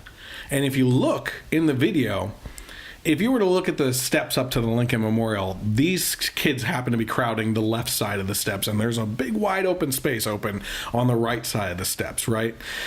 So he heads towards the crowd. They're in the middle of them doing their school chant. And what is he doing? Banging his drum. And what is he banging his drum like? The school chant. These kids are bouncing up and down, and he happens to be matching the rhythm of them as he's doing the drum. These kids, for obvious reasons, and have said so in interviews and everything, thought this guy who wasn't part of the Black Israelite group that was causing trouble, is getting in on the fun of the school chant. And this guy's awesome. He's beating along to our school rally chants and everything. Yeah. And you can actually see them going, yeah, yeah, and they're bouncing to the beat and everything. And they're getting into it, right? They think that this guy is not part of that group, and he's getting involved with these kids and is on their side because he's obviously seen the interaction so far between these kids and the Black Israelite group as they're standing there doing this stuff, right? Now let me jump back a little bit here and say something a little bit controversial that someone else actually mentioned on the radio that I listened to, but I had been doing days of prep on this, like I said, so there's going to be repeats on programs, you know. Actually, he didn't go into the specifics of this. Martin Luther King, okay? Martin Luther King, as we've talked about in the past with regards to comparing Martin Luther King to Malcolm X and everything, and in the nerdy way, breaking those down into the X-Men characters of Magneto and Professor X and everything, right? And what the dichotomy of those differences are and how they approach social issues, right? One believes that violence has to be done in order to achieve something. The other one is a nonviolent approach and try to change the hearts of individuals, right? Now, the interesting thing about Martin Luther King is when I watched the movie Selma. Have you ever seen Selma? No. I believe it was Selma. There were two movies I watched at the same time that kind of were almost a continuation of the story and not done by the same producers or anything. And it was actually really fabulous how these two kind of like meshed with each other in regards to the timeline of everything. The interesting thing about Martin Luther King that not many people learn about, or maybe people do know it, especially in the black community and everything. Martin Luther is awesome. I think Martin Luther King was awesome, right? But the perception of Martin Luther King is he didn't believe in violence. And from what I saw in Selma and everything, that's not true, right? Martin Luther King understood the difference on how violence is perceived, right? Because at that time, no matter what happens, obviously media hasn't changed. Let's just put it that way. If something is shown on the news and a fight breaks out and all you see is the fight, they're going to blame it on the black people. Absolutely. At that point in time, right? And that's all they're going to show. What a coincidence that this is happening the way it is, right? But Martin Luther King knew something. He told his followers to be nonviolent. He said, if people attack you, basically take the beating. Because if we don't act violently towards that and we have peaceful protests and take the beating and we don't fight back, the media have no choice but to cover that, if they cover it at all, that we were the ones that were taking the beating. So in essence, Martin Luther King actually did believe in violence, but used it as a propaganda tool to further the cause, which was a good cause. Listen, that takes some willpower to take a beating and not do anything back. And people obviously died from that. Yes. You know, to support the civil rights movement and everything. Amazing stuff. I'm not diminishing Martin Luther King's journey at all on what he went through to achieve what he did in the end. But isn't it amazing that we then go to a clip that goes viral this weekend of students standing there, and now we see that they were approached and they were the ones instigated, that stand there and don't do a thing, even when someone's up in their face doing things. These kids took the passed down wisdom, I guess you could say, either knowingly or unknowingly, of Martin Luther King and did nothing. They stood there. The one kid that is being portrayed in the media as a racist and everything was sitting there with a bit of a smirk on his face, and it looks douchey in that original video. But when you look at the context of the way everything was put into play and everything, and you realize that this Native American guy was working his way through directly to a crowd and then through a crowd, the boys were moving aside and everything because he was kind of going. There's multiple other videos that I didn't throw in there of different angles because people were recording on their phones all over the place. This guy's moving through the crowd, Nathan, and he's banging his drum. He's like kind of waving back and forth, weaving through the crowd, and the boys are moving left and right. They're allowing him to go through, right? But he sees Nick Sandman and directly locks eye contact and goes straight towards him. And at that point, if you were Nick and he's locking eyes with you and coming at you, you would assume this guy wants something from me, right? Approaches him and starts banging the drum in his face and chanting.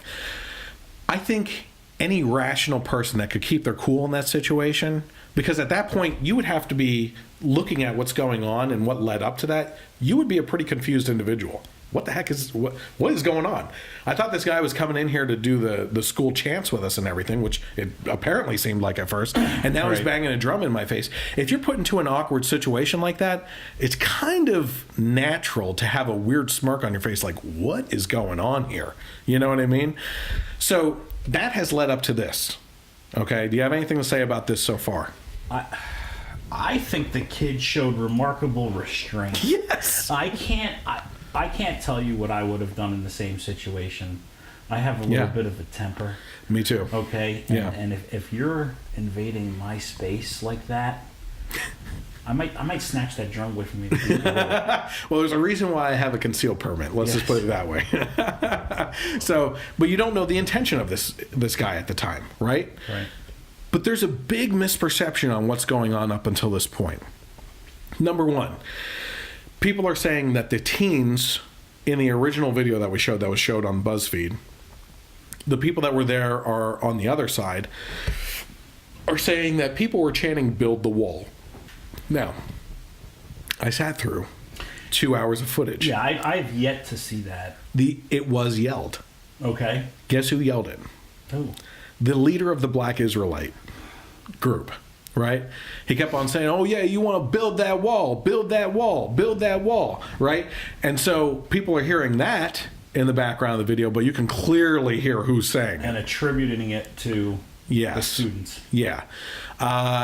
Going back to what that Muslim woman, Oman representative said about it's not rape if they enjoy it, apparently someone did say that as well. But it was not someone from the school. So she's attributing that as a lie to this group of teens, right? So what we have so far is false information that these kids are antagonizing a Native American elder, which they're not, that they're yelling, build the wall, which they're not, and there's video evidence that you can sit through and take your damn time, and if you can find it, cut it up into a segment and send it to me, because I guarantee I'll bet you $1. The first person to find it, I'll send you $1 if you can show me that these kids were actually screaming that. I was kind of thinking the same thing. Like when I'm watching everything, I'm like, nobody. I don't hear "build the wall." I didn't catch that part of the clip. You know. Yep. So we've gotten up to this point. Now we're at the part where we have caught up now to where the original video is that went viral. Okay. Nick is standing there. Has this Nathan Phillips, chief running mouth, in his face, drumming in his face, inches away from his face. Where they cut out is literally a student behind him starts interacting with another member of the Native American group, and the Native American is saying, you guys are on our land. This is our land. You need to go back to Europe. Right? And the student is like, what are you talking about? You know, he's like questioning the guy, not antagonizing him or arguing with him or anything. He's like, what are you talking about? Like, I think he said something along the lines of, if you believe that we're all a people that started in Africa and we spread out and went our different ways and everything, then we're all kind of here by happenstance of coming to this land, right? And Nick, at that point in the video, turns around and basically goes, don't interact with them. Don't cause this to go any further. He steps in as a peacekeeper and is like, don't do this. Right. Don't go after them. Just let it go. Right? And shortly right after that, then Nick turns around and he says, okay, guys, let's go to the buses. Okay?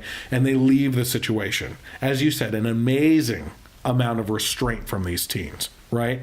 And listen, teenage boys, I expect teenage boys to do some stupid things sometimes. Right?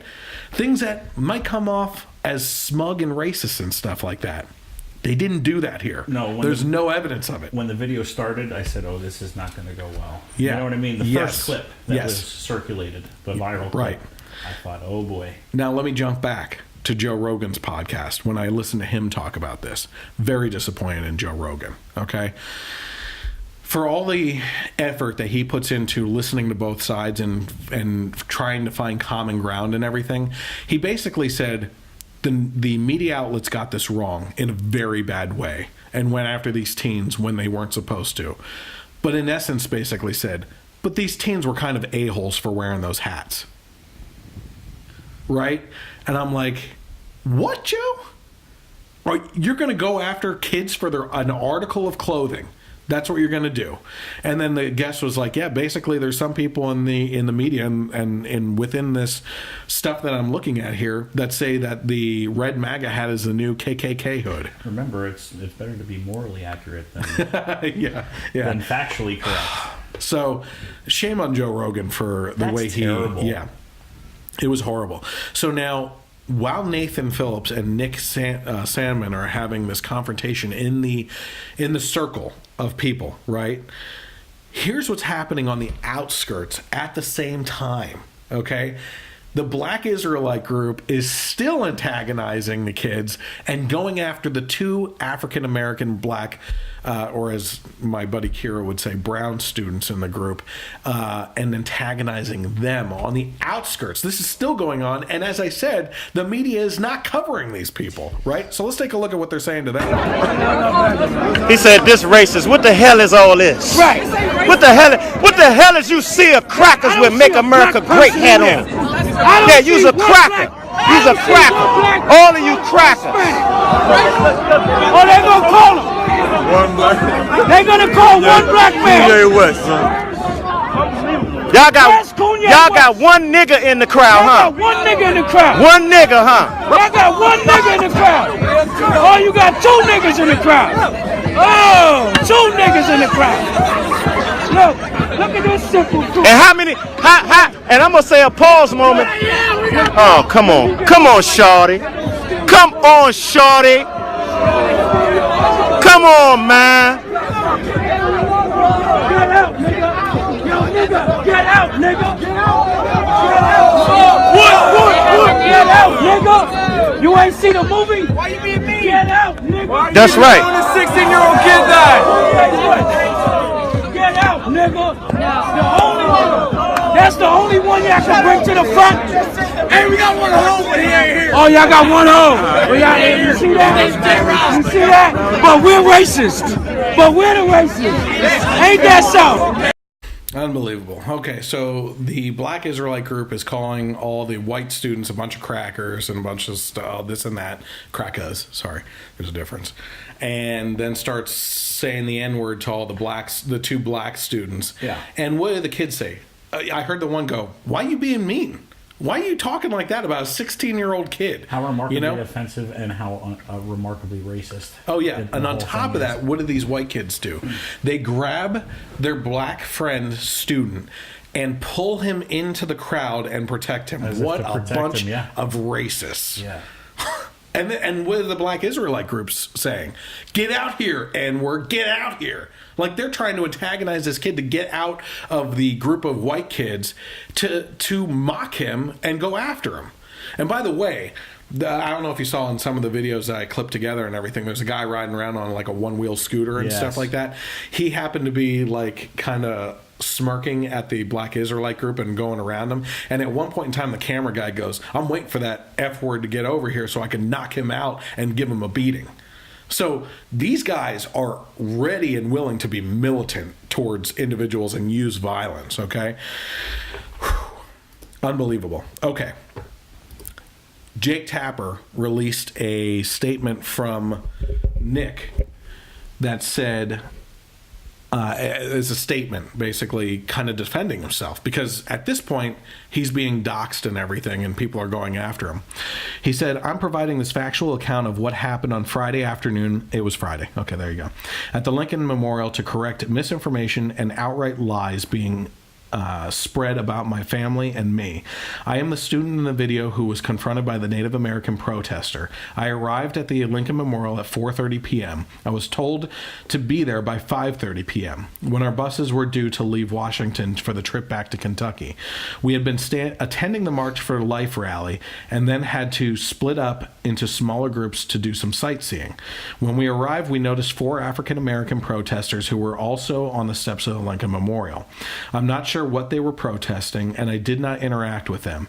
I did hear them direct derogatory insults at our school group. The protesters said hateful things. They called us racist, bigots, white crackers, faggots, and incest kids, which you actually heard in that one clip. You use a bunch of incest kids, kids born of incest, or whatever they were saying. They also taunted an African-American student from my school by telling him that we would harvest his organs. I have no idea what that insult means, but it was startling to hear. Because we were being loudly attacked and taunted in public, a student in our group asked one of our teacher chaperones for permission to begin our school spirit chants to counter the hateful things that were being shouted at our group. The chants were commonly used at sporting events. They are all positive in nature and sound like what you would hear at any high school.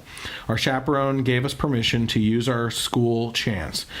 We would not have done that without obtaining permission from the adults in charge of our group. Sorry, my eyes are starting to bug out because this is small words here. At no point in time did I hear any student chant anything other than the school spirit chants. I did not witness or hear any students chant "Build the Wall" or anything hateful or racist at any time. Assertions to the contrary are simply false. Our chants were loud because we wanted to drown out the hateful comments that were being shouted at us by the protesters. After a few minutes of chanting, the Native American protesters, who I hadn't previously noticed, approached our group. The Native American protesters had drums and were accompanied by at least one person with a camera. The protester everyone has seen in the video began playing his drum as he waded into the crowd, which parted for him. I did not see anyone try to block his path. He locked eyes with me and approached me, coming within inches of my face. He played his drum for the entire time he was in my face. I never interacted with this protester. I did not speak to him. I did not make any hand gestures or other aggressive moves. To be honest, I was startled and confused as to why he had approached me. We had already been yelled at by another group of protesters, and when the second group approached, I was worried that a situation was getting out of control where adults were attempting to provoke teenagers. I believe that by remaining motionless and calm, I was helping to diffuse the situation. I realized everyone had cameras and that perhaps a group of adults was trying to provoke a group of teenagers into a larger conflict. I said a silent prayer that the situation would not get out of hand. During the period of the drumming, a member of the protesters' entourage began yelling at a fellow student that we stole the land and that we should go back to Europe. I heard one of my fellow students begin to respond. I motioned to my classmate and tried to get him to stop engaging with this protester, as I was still in the mindset that we needed to calm down the tensions. I never felt like I was blocking the Native American protester. He did not make any attempt to go around me. It was clear to me that he had singled me out for a confrontation, although I'm not sure why. The engagement ended when one of our teachers told me the buses had arrived and it was time to go. I obeyed my teacher and simply walked to the buses. At that moment, I thought I had diffused the situation by remaining calm, and I was thankful nothing physical had occurred. I never understood why either of the two groups of protesters were engaging with us or exactly what they were protesting at the Lincoln Memorial. We were simply there to meet a bus, not become central players in a media spectacle. This is the first time in my life I've ever encountered any sort of public protest, let alone this kind of confrontation or demonstration. I was not intentionally making faces at the protester. I did smile at one point because I wanted him to know that I was not going to become angry, intimidated, or be provoked into a larger confrontation. I am a faithful Christian and practicing Catholic, and I always try to live up to the ideals my faith teaches me, to remain respectful of others, and to take no action that would lead to conflict or violence. Remind me about the Catholic part and Joe Rogan, too. I harbor no ill will for this person. I respect this person's right to protest and engage in free speech activities, and I support his chanting on the steps of the Lincoln Memorial any day of the week. I believe he should rethink his tactics of invading the personal space of others, but that's his choice to make. I am being called every name in the book, including a racist, and I will not stand for this mob-like character assassination of my family's name. My parents were not on the trip, and I strive to represent my family in a respectful way in all public settings. I have received physical and death threats via social media as well as hateful insults. One person threatened to harm me at school, and one person claims to live in my neighborhood. My parents are receiving death and professional threats because of the social media mob that has formed over this issue. I love my school, my teachers, and my classmates. I work hard to achieve good grades and to participate in several extracurricular activities. I am mortified that so many people have come to believe something that did not happen.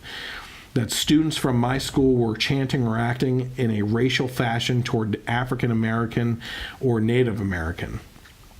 I did not do that, do not have hateful things in my heart, and did not witness any of my classmates doing that. I cannot speak for everyone, only for myself, but I can tell you that my experience with Covington Catholic is that students are respectful of all races and cultures. We also support everyone's right to free speech. I am not going to comment on the words or account of Mr. Phillips, as I do not know him and would not presume to know what is in his heart or mind. Nor am I going to comment further on other protesters, as I do not know their hearts or minds either. What about Joe Rogan? Oh, yeah, thank you. I almost forgot about that. So Joe Rogan, on top of talking about the hats, then was like, part of the problem, too, here is that these kids go to a Catholic school, and everybody knows that there's a big problem in the Catholic Church with them being child effers. So he's like, so they're representing a bunch of child effers too. And it's like, whoa, you are conflating some very serious accusations on things that are totally unrelated to this issue and bringing them in and basically supporting these kids while also blasting these kids for things that are out of their control and don't even deal with this subject. It was, Joe Rogan, I like your podcast, but you were disgraceful in what you said about those kids. I found a lot of the media reaction to be disgraceful. Yeah, no kidding. So let's go to an interview of Chief Running Mouth and what he had to say after. Oh, no. Before that, let's see what Chief Running Mouth said at the Lincoln Memorial. At the time of this, he was basically interviewed by the same person who took the original viral video. Okay. And what he had to say after that, right after that, as he had that classic kind of Indian tear going down. When I was there singing, and I heard them saying, build that wall, this is indigenous lands. We're not supposed to have walls here. We never did. For a millennium. So right off the bat, he's the one that's claiming right off the bat that I heard them say, build that wall. And, we don't believe in walls. Yeah, exactly. Yes, wiping away tears and everything. Completely wrong. Video evidence shows that, right? Let's see what he had to say in this interview, though, because this is fascinating. The way he tried. They basically, for context, this is him being interviewed after evidence comes out proving him wrong. And this guy is a liberal activist sticking to his guns.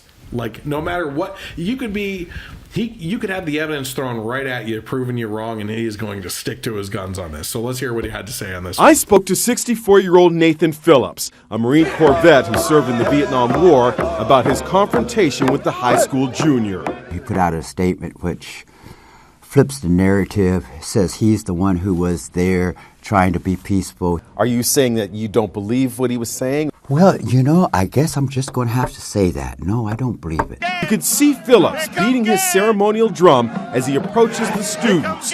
He says to act as peacemaker. Phillips told me that as he tried to walk up the Lincoln Memorial steps, the student blocked his path, forcing the standoff. He's blocking my path. And then I'm supposed to go around him? Why? Oh, I got a response to that one, Nathan, because you were the one that walked into a crowd. And if you really wanted to not have a blocked path to get up those stairs, you would have gone to the right instead of the left, right? So this guy is saying that Nick flipped the narrative and turned himself into the victim, when really it was Chief Running Mouth that was the victim in this case, but that he was the one being instigated. And instantly, Inside Edition, I think it was, comes back with, here's video of Mr. Phillips walking directly toward a crowd, instigating them, going deep into the crowd, and getting into a standoff with Nick Sandmann, right? And as we mentioned, if someone locks eyes with you and walks right up to you, you're not thinking like, look, if I'm looking at you and I walk up to you, you're going to think I want to interact with you in some sort of way, right? Yeah. But if I'm looking past you and I'm walking and you see the line of sight that I have, you're assuming that I'm going to go one way or the other, specifically probably the direction that I'm looking at, and right? I'm probably going to step aside. You're probably going to step aside, right? So this guy's caught in his lies. And he's saying that this kid's false in that he was trying to be the peaceful one. Completely untrue on the Native Americans' part. But here's the thing, and this is one of the main points I want to get to tonight in regards to all this. Besides the spectacle of lies from both this individual, Nathan Phillips, and the media getting this horribly, horribly wrong, right? This is identity politics, right? What is the one thing, as we mentioned before, that we didn't hear about in this whole story? That you only heard one time? What, build the wall? No. So, I kind of put you on the spot for that, so I'm sorry. But basically, the Black Israelite group, right? Why isn't the media talking about them? Well, you don't want to be attacking a group of black guys, right? Because they're saying hateful things about white people. That's a narrative that we don't want to touch. If it's the other way around, if we can find video of the white teens instigating against the black group, then that's something that we can show, because that is obviously the narrative of today. But then we have the Native American group, right? It's what has this become? This has become a story about white teens against a Native American group, and in the background, a black activist group as well, right? But it's obviously white male teens that are Catholic, right? All check marks against them right off the bat, that are the instigators in this case, right? And the media fell for it. They fell for a narrative of identity politics, and they're having a hard time coming back from it right now, because what are they going to do? Label a Native American man as a liar, despite the evidence all pointing towards it? Right? It's a hard thing to do. Yeah, you can't. Because you have set the trap as the media now that everything in society right now, Trump, build the wall, is against Mexicans. That's how you read into that, right? We have set the narrative now that the trap is everything is about identity politics. Look at the transgender stuff. Identity politics. Now we have a circle point to move around, a narrative that identity politics is always at the center of things, right? Which is why they feel more empowered than ever to get away with identity politics, name calling. You're a racist because you believe in a policy? No. Yeah, it's dog whistling. Sure. Right? So again, we kind of have to be the ducks letting the water roll off our backs and everything with that, but it is what it is. So that was his interview, and frankly, this guy, look, it's very easy. You come out and say, we were very wrong, we apologize, and we recognize that Mr. Phillips is a liar, a downright dirty, sleazy liar. And it's okay to say that. You know why? Because like we were talking about with the toxic masculinity stuff earlier, there are bad people in every group, right? Absolutely. There are toxic people in every type of category that you can go with. And that does not exclude Native Americans just because they had a hard time in the past. Correct. Right? So there's that. Guess what else these kids were compared to over the weekend? What? Brett Kavanaugh. Right?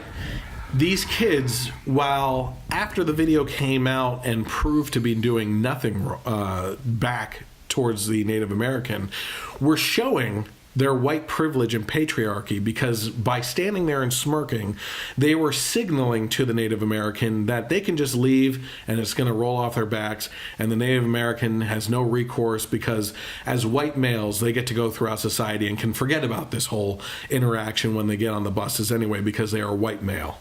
That is what one person said on Twitter about them. Now, what's interesting about the Brett Kavanaugh situation and the comparison is the fact that these kids, I think, are a good comparison with Brett Kavanaugh, right? See, the situation with Brett Kavanaugh is that Kavanaugh was accused of a bunch of things that he did without any evidence. Right. Right? And we're supposed to go based on the assumption of people that he did things that were wrong. These kids are accused of not that similar of a thing, but atrocious things, being racist and antagonizing a Native American group. Where the left gets it wrong is we actually have the evidence this time, right? So that narrative falls apart in this case. Yep. All right, let's move on here. There's a story after story. I'm gonna start wrapping this up, but basically that kid, when they were trying to dox him, the main one, Nick, they found another kid that looked like him and went after him and tore his whole family apart. They were supposed to be celebrating a marriage over the weekend and instead had to come together as a family and deal with people antagonizing and sending them death threats when it wasn't even the right kid. That's insane. And that's what this kind of stuff can lead to, right? Patricia Heaton had a great response to the media after reporting falsely. She was on, what was that show? Everybody Loves Raymond. She was the mother on that show. Okay. She said, on Twitter, I'm seeing what I believe to be sincere apologies from some journalists and verified media persons regarding their lack of professionalism in rushing to judgment in regards to the Covington Catholic situation. These apologies are welcome and necessary, but they don't address the damage that cannot be undone, which was inflicted upon young people who are about to embark on adulthood, applying to colleges, looking for employment, etc. These young people will forever have these smears follow through their life every time they proffer their resume with the word Covington on it. It will also affect anyone who ever has or ever will attend that school. The damage is incalculable. And yet, those who perpetuated this destruction, no matter how unintended, are still at their jobs with nary a consequence for their reckless behavior. That's a good point. It seems to me that an apology without some kind of accompanying action which speaks to the seriousness of their transgression, a suspension from work, some loss of pay, renders any apology empty. Some kind of compensatory action would go a long way in signaling their recognition of the seriousness of their transgression and help to restore what's left of the public's very fragile trust in their reputations as trustworthy journalists. However, I don't believe that this will happen. Attorney Robert Barnes says, I will represent pro-life Catholic children for free if they sue the New York Times hack Haberman. Okay, so someone that wrote the article about them being the instigators and everything, which leads me to an overall point. I believe that these two are obviously connected, right? Patricia Heaton is talking about the responsibilities of journalism and getting things wrong and how an apology is not going to do anything, right? Because once it's out there, it's out there. And this guy's saying, we're going to sue, I will help them sue for free at least one media organization that did this false reporting, okay? My point to this should be a wake-up call to the world right now, but especially here in America, that this will not be tolerated, that we cannot continue to do journalism the way it's been done for the past decade or so with jump the shark journalism and hoping to get it right a couple days later and correct things and just say, hey, it's out there. The truth is out there, you know? Well, the lie's out there even bigger because that's what sticks in people's minds, right? And I could point to story after story. For instance, back in the 90s, the Thomas Jefferson story that came out that said Thomas Jefferson slept with one of the slaves and had kids, and there's a lineage of people from that. People still think that's true. You know why that was put out there? Because it was released around the same time by an organization that was trying to defend Bill Clinton with the whole Monica Lewinsky scandal, and had to retract that story days later, but that doesn't make the front page news. Right? So people still will talk about how Thomas Jefferson slept with slaves and had this whole affair and everything, when in actuality, there was a blood test done, and it was Thomas Jefferson's uncle that did that. But we're supposed to believe... Doesn't fit the narrative. No, doesn't fit the narrative and everything. And the media gets away with this. My point being on this, we need to, as a country, come together and support legal action against... like mass class action lawsuits against these media empires that continue to push false media, false news, fake news out there that destroy people's lives, and in their wake can say, well, we moved on to a new story. It doesn't matter. We'll throw out a correction, and maybe people will read it, maybe they won't. Sure, because those kids haven't moved on. No, hell they have. Right. Yeah, they have to live the rest of their lives with dealing with the people that won't ever see the correction, don't care to read about the correction, right? And I believe it's time that we had lawyers file libel and slander lawsuits against media companies for millions, if not billions of dollars, until we can set these media organizations straight and scare them into reporting the news for once in their damn lives after the last decade. Because destroying the lives of American people, especially children, is the final straw for this kind of crap that's going on right now. I agree. It's ridiculous. I am so disgusted with this. This has had me boiling since the time I saw this video, when I just had the question, who started the instigation? I don't know. Maybe I could be wrong. It could be the kids that are being jerks. I don't know, but I'd like to see more video. A couple hours later, I see the video. I'm like, wow, this is disgusting. What this country has done and everything. Let me give you another example, and I don't care if my friend is upset with me when I say this. I saw a liberal friend of mine post this article or this video, this viral video, and he said, like many liberals do in most circumstances, I wish we could all just get along. Why can't we all just get along, right? Instead of beating on a Native American, basically. Being the friend that I am, I believe in productive conversation in private when it comes to friends, okay? I've mentioned this on the podcast before. There were 2 liberal friends of mine that have posted stories of Trump supporters beating up people that are liberal, and those stories were retracted days later to show that those were false accusations. And I private messaged those friends and said, hey, take a look at this. This is not true, and it's obviously fake stories. The Trump supporters did not do that. It's spreading a false narrative about Trump supporters. They are not like that. And I think you should correct your article just so you don't look like an idiot, basically, you know? And so that people that got riled up by your post, that, who knows? Look, there could be a psycho on the right, there could be a psycho on the left. If someone reads something and they have tendencies like that, could go after people, right? At least correct it so that people know, right? So that you can diffuse any future situations based on just your post and who you reach out to. Both of those friends have never corrected anything and refused to acknowledge I even sent them anything, okay?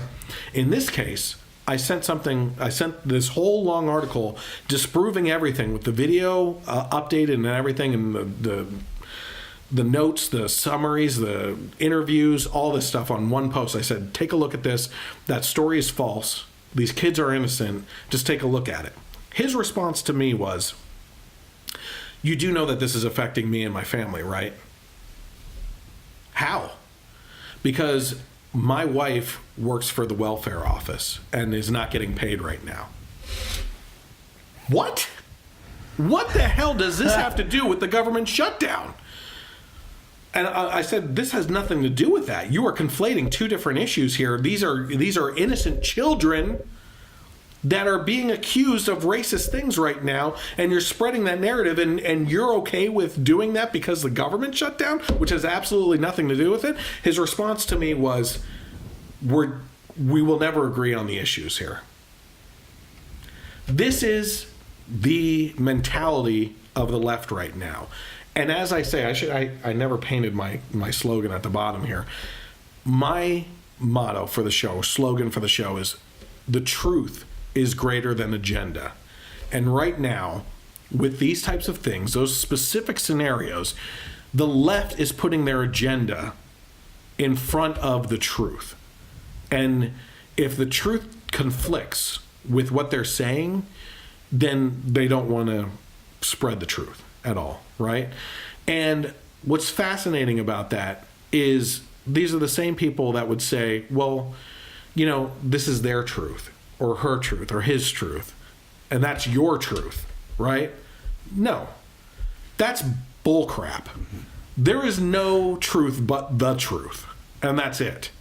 And we need to get away from that kind of toxic verbiage in our society, because it is misleading, and just our society and culture is in a corkscrew going down bad, because no one knows where to step, no one knows what to say, and we're walking on eggshells, and the language gets all screwed up and everything, and it's like Babel, for crying out loud. We don't know how to talk to each other anymore, We're so screwed up on how to approach things, we can't even talk to each other anymore. And you damn well can't get the truth through to some of these liberals that are pushing the agenda over the truth. Yeah, no way.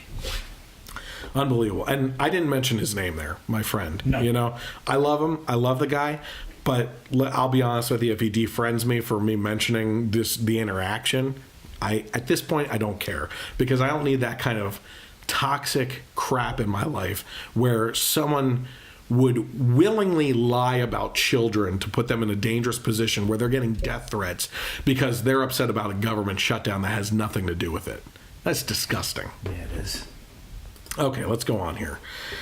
Tucker Carlson went after the media as well. He said Maggie Haberman of the New York Times, which is the one that the lawyer was suing, suggested the boys needed to be expelled from school. Anna Navarro of CNN called the boys racist and asswipes, then went after their teachers and their parents. Others called for violence against them. CNN legal analyst Bakari Sellers suggested one of the boys should be, quote, punched in the face. Former CNN contributor, Reza Aslan agreed. Aslan asked on Twitter, have you ever seen a more punchable face than this kid? Longtime CNN contributor Kathy Griffin seemed to encourage a mob to rise up and hurt these boys, tweeting, name these kids, I want names, shame them. If you think these effers wouldn't dox you in a heartbeat, think again. We talked about that earlier. She demanded again later in another tweet saying, names please, and stories from people who can identify them and vouch for their identity. Thank you. Hollywood film producer Jack Morrissey, he's the one that did the new Beauty and the Beast. Yeah, I saw that. Tweeted that he wanted the boys killed. MAGA kids go screaming hats first into the wood chipper. He paired that with a graphic photo showing a wood chipper, blood coming out of one end, and basically like MAGA hat kids like going into the wood chipper and everything. How about this? Patton Oswalt, who should be one of those comedians that are funny and everything. He's an asswipe. He is a douche of all douche. Right? He linked to personal information about one of the boys in case anyone wanted to get started on that project. Okay? Unbelievable. There's this whole thing. If you get an opportunity, look up Jeremy McLeland's thread on the 5 stages of grief you shared an internet hoax, and basically owns the Twitter mob on that one. Matt Walsh, talked about the 4 lessons that the media and all of us can learn from this whole situation. Number 1, your social media hot take can wait for a day or two. We talked about that. Yeah. Cool the jets. Yeah. Get the facts, right? Number 2, white teenage boys are not evil just because they happen to fit those traits, right? They fit your narrative, but that doesn't mean your narrative's right. Number 3, the media is the enemy of the people. Trump was right on that one, right? Yes.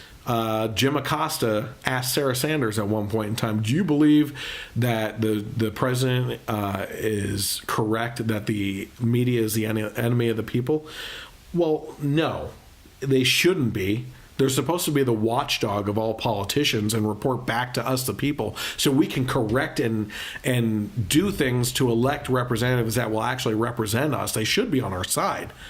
But when you get into opinion and you're spreading false news, then yes, you are the enemy of the people. And that's squarely where they are, and I don't think it will ever get corrected unless we sue the living crap out of these people for libel and slander in cases like this. Yeah, I think Jim Acosta is useless. Oh, he's horrible. Absolutely terrible. Number 4, and this is a very important one that we've kind of danced around a little tonight. Someone's going to get killed, right? The doxing of people is so irresponsible to put it out there when, like I said, there are crazy people out there that see it as their mission. How about this, for instance? How about crazy people on the right, supposed right? When that whole conspiracy theory about the pizza place down in D.C. that had those child sex slaves underneath, and that guy went in there with a gun, and they said, we don't have a basement. And he's like, show me the basement, you're holding kids. And he started pointing the gun at people. This is the kind of crap that you deal with, and it's going to happen on the left too. One of these kids could end up dead, and that is squarely on the media's shoulders and this lying Native American elder Nathan Phillips. Lying. I'm fired up. I'm sorry.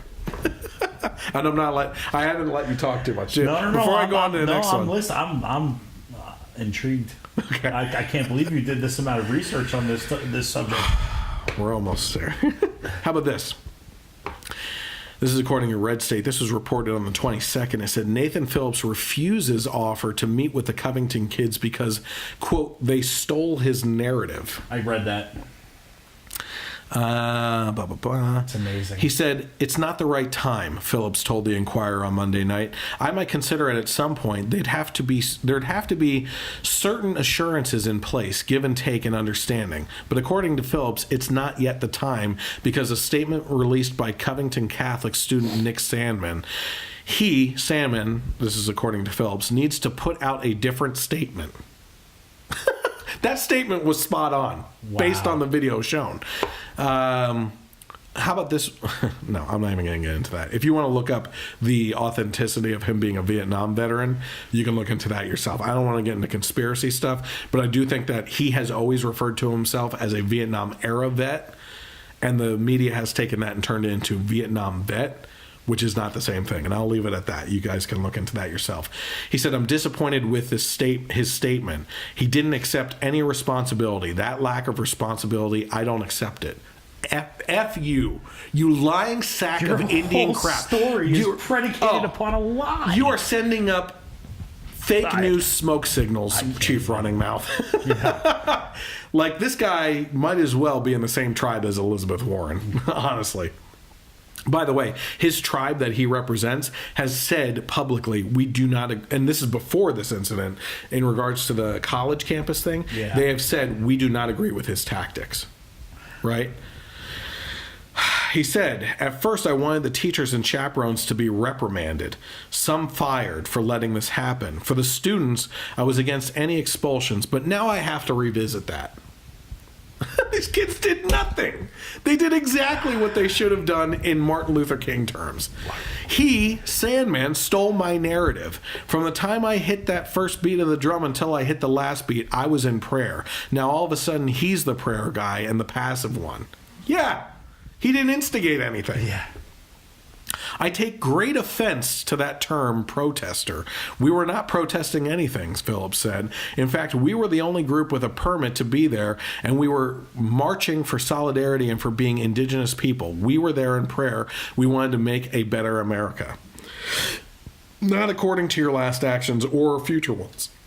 By the way, we'll get to that. I mean, God. So he was refusing to meet up. Well, things changed. Since then, that was on the 22nd. This was published on the 22nd as well. Within a day, he changed his mind. Activist Nathan Phillips, according to the USA Today, says now he says he will meet with the Covington Catholic students. Okay. He said, and you're not going to believe this one. Race relations in this country and around the world have reached a boiling point, Phillips said on Tuesday. It is sad that on the weekend of a holiday when we celebrate the life and legacy of Dr. Martin Luther King Jr., racial hostility occurred on the steps of the Lincoln Memorial where King gave his I Have a Dream speech. He says he'd like to use what occurred as a teachable moment. Yeah, so would I. I'm doing that tonight. Yeah. I have read the statement from Nick Sandman, the student who stared at me for a long time. He did not apologize, and I believe there are intentional falsehoods in his testimony. But I have faith that human beings can use a moment like this to find a way to gain understanding from one another. So, he said, so let's create space for the teaching of tolerance to happen. I might consider, he said, it's not the right time. I might consider it at some point. There'd have to be certain assurances. So he said that. Here's what he said. Sandman, needs to put out a different statement. I'm disappointed with his statement. He didn't accept any responsibility. That's a lack of responsibility, and I don't accept it. At first, I wanted, okay, we went over all that. This is our youth, he said. These students may be from different culture, a different race, but I'm American and they are American. This is our youth, America's youth. Is this the future we got? I'm just working for a better future for all of our children, but I can't work with liars and thieves. Sandman, stole my narrative from the time I hit that. Yeah, we talked about that. Let me see. Where is this? Because this is unbelievable. Where is it? Phillips said the argument between the students and the black Hebrew Israelites went on for hours before he was called by God to step in. First of all, that's not true. We saw the video evidence of that they didn't get there until just right before he started doing what he did, right? Where is this? Basically, the students had an opportunity to not hate and to put out an olive branch and say, let's sit down and pray together, he said. Instead, they responded to hate with hate, and Sandman transferred that hate to me. He said, Phillips said, describing the interaction between the students and the black Hebrew Israelites, it was like a tornado. I live in the plains and I've watched a tornado come down. It's very destructive. What I saw in front of me that day was destructive from a terrible storm, tearing apart the fabric of my America and threatening the future of all of our children. I saw racism and bigotry. Okay. You are the agitator. Yeah. So there's a point in here, and I wish I could find it, that he talks about how getting together with these students, that he wants to sit down with them and have a discussion on race relations in America. Based on what? He wants to now... He's seeing another opportunity for the media to use in his favor to say, yes, I will meet up with them to talk about race relations. Well, that's not what you guys should be meeting up about. What you should be meeting up about is for you to apologize after video evidence shows contrary to what you said and apologize to these students. Instead, you want to take that narrative and still switch it around and get these kids to say, no, we don't want to meet up with him and talk about race relations. We did nothing wrong. See? They're racist. They don't even want to sit down and talk about race relations. That's what he's hoping for the media to put another spotlight on, right? First of all, let me talk about this. This is another thing I want to talk about too. Nathan Phillips is done, right? And I say that in an activist way because he's gotten away with the Occupy movement stuff. He got away with the college campus thing that no one can prove actually happened. But the amount of attention that this got, if he ever shows up again in a situation and the media blows it out of proportion, he already doesn't have credibility anymore. Well, his credibility shot. Yeah, so it's done. He's done. His activism might as well be undertones and put someone else in the spotlight in his group, right? Anything on that at all before I move on? No, I think you covered a good majority of that. How about this? Besides the left jumping all over him, the right did it too. And that's unfortunate.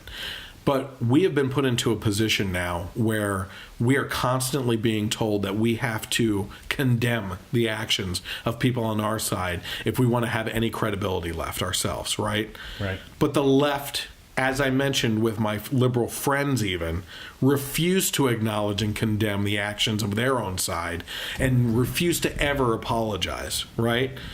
So as much as I hate saying this, it's time to buckle up, right? And not apologize to these pansies anymore because they refuse to do it.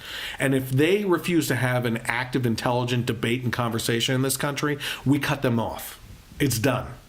If you refuse to accept responsibility for your inactions, for your fake news, for all the crap that you're putting on the rest of the American people that are working hard every day to do something for this country, and you crap on us like that, we're done with you. There is no more discussion. Right. Okay? And for the people on our side that jumped the shark, this should be a very good learning lesson at this point. Stop, wait for the facts, look like you actually did the research and report intelligently. Act like a news organization. Yeah. How about this? George Orwell in 1984 wrote this. To wear an improper expression on your face, to look incredulous when a victory was announced, for example, was itself a punishable offense. There was even a word for it in newspeak. Face crime, it was called.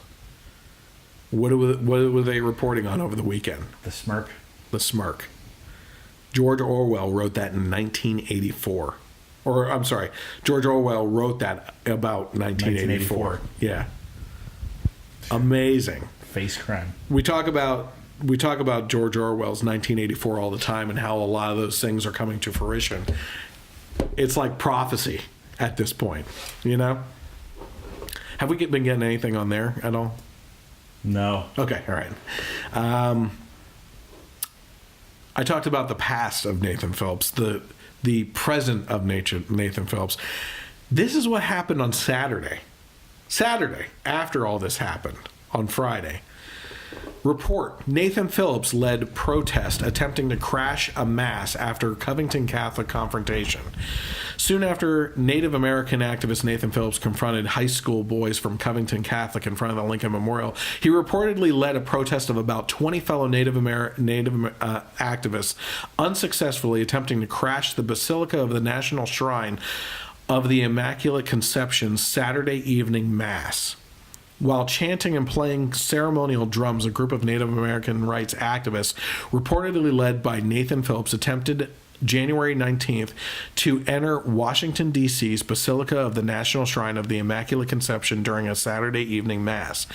The group of 20 demonstrators was stopped by shrine security as it tried to enter the church during its 5:15 p.m.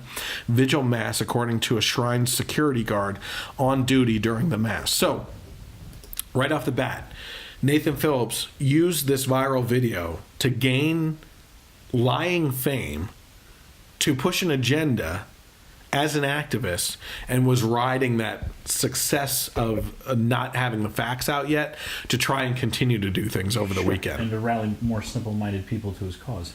Yes. Yep.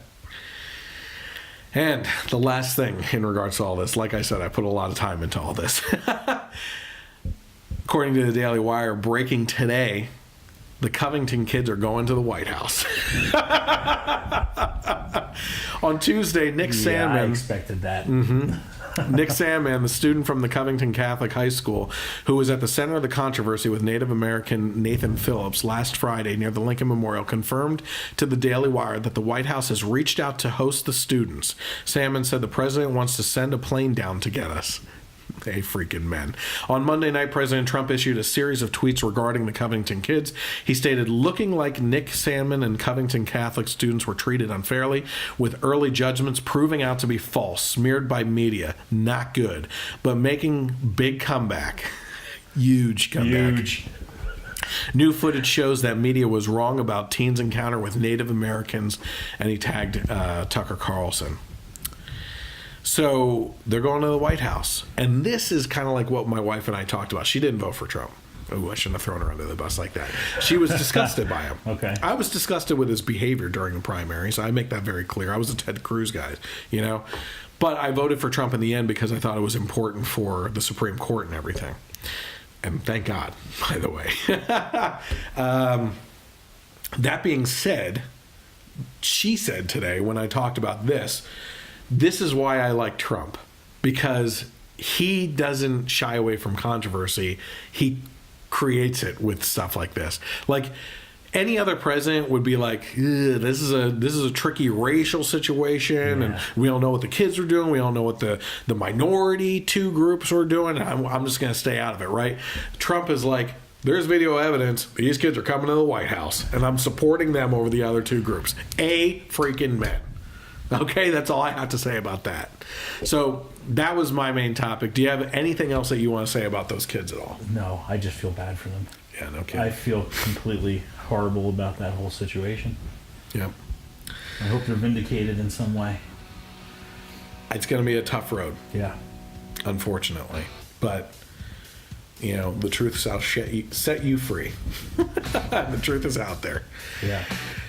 Well, I want to thank you for coming on again and hosting with me. That was awesome. And again, if you want to talk about your page there, you can throw that out there real quick. Yeah, the Conservative Reactionary. You can look it up on Facebook. We don't have a Twitter handle right now, but just mainly some conservative viewpoints with a little bit of humor mixed in, and trying to build that up. It's taking a long time. It is a tough road, trust me. Yeah. It's a long, tough road, apparently. But I appreciate you having me. Yeah, absolutely. Thank you again. It's always a good time. All right. Well, we'll do it again. Trust me. It'll be all right. So I want to thank everyone for tuning in tonight. We definitely had a big conversation. We didn't even get to all the comments because there were a lot going on. But if you're watching or if you're watching now, you can always go to the Facebook page, the Generation Y Conservative, hit like on there. Also go to their page, the Conservative Reactionary, hit like, and also hit the button Get Notifications. Facebook and YouTube and Google and everybody is trying to suppress the information from conservatives, and the only way for that kind of stuff to show up in your feeds is by hitting Get Notifications, so you're notified when we actually post things. So that's very important. Also, YouTube is a very big thing. The only way the left that disagrees with me and actually watches me, the reason why they should be afraid is because of why I push my YouTube page. I push it because the only way that I can actually make money doing this is to get monetized by hitting certain analytic numbers that I have to meet and everything after they demonetized a bunch of people and everything.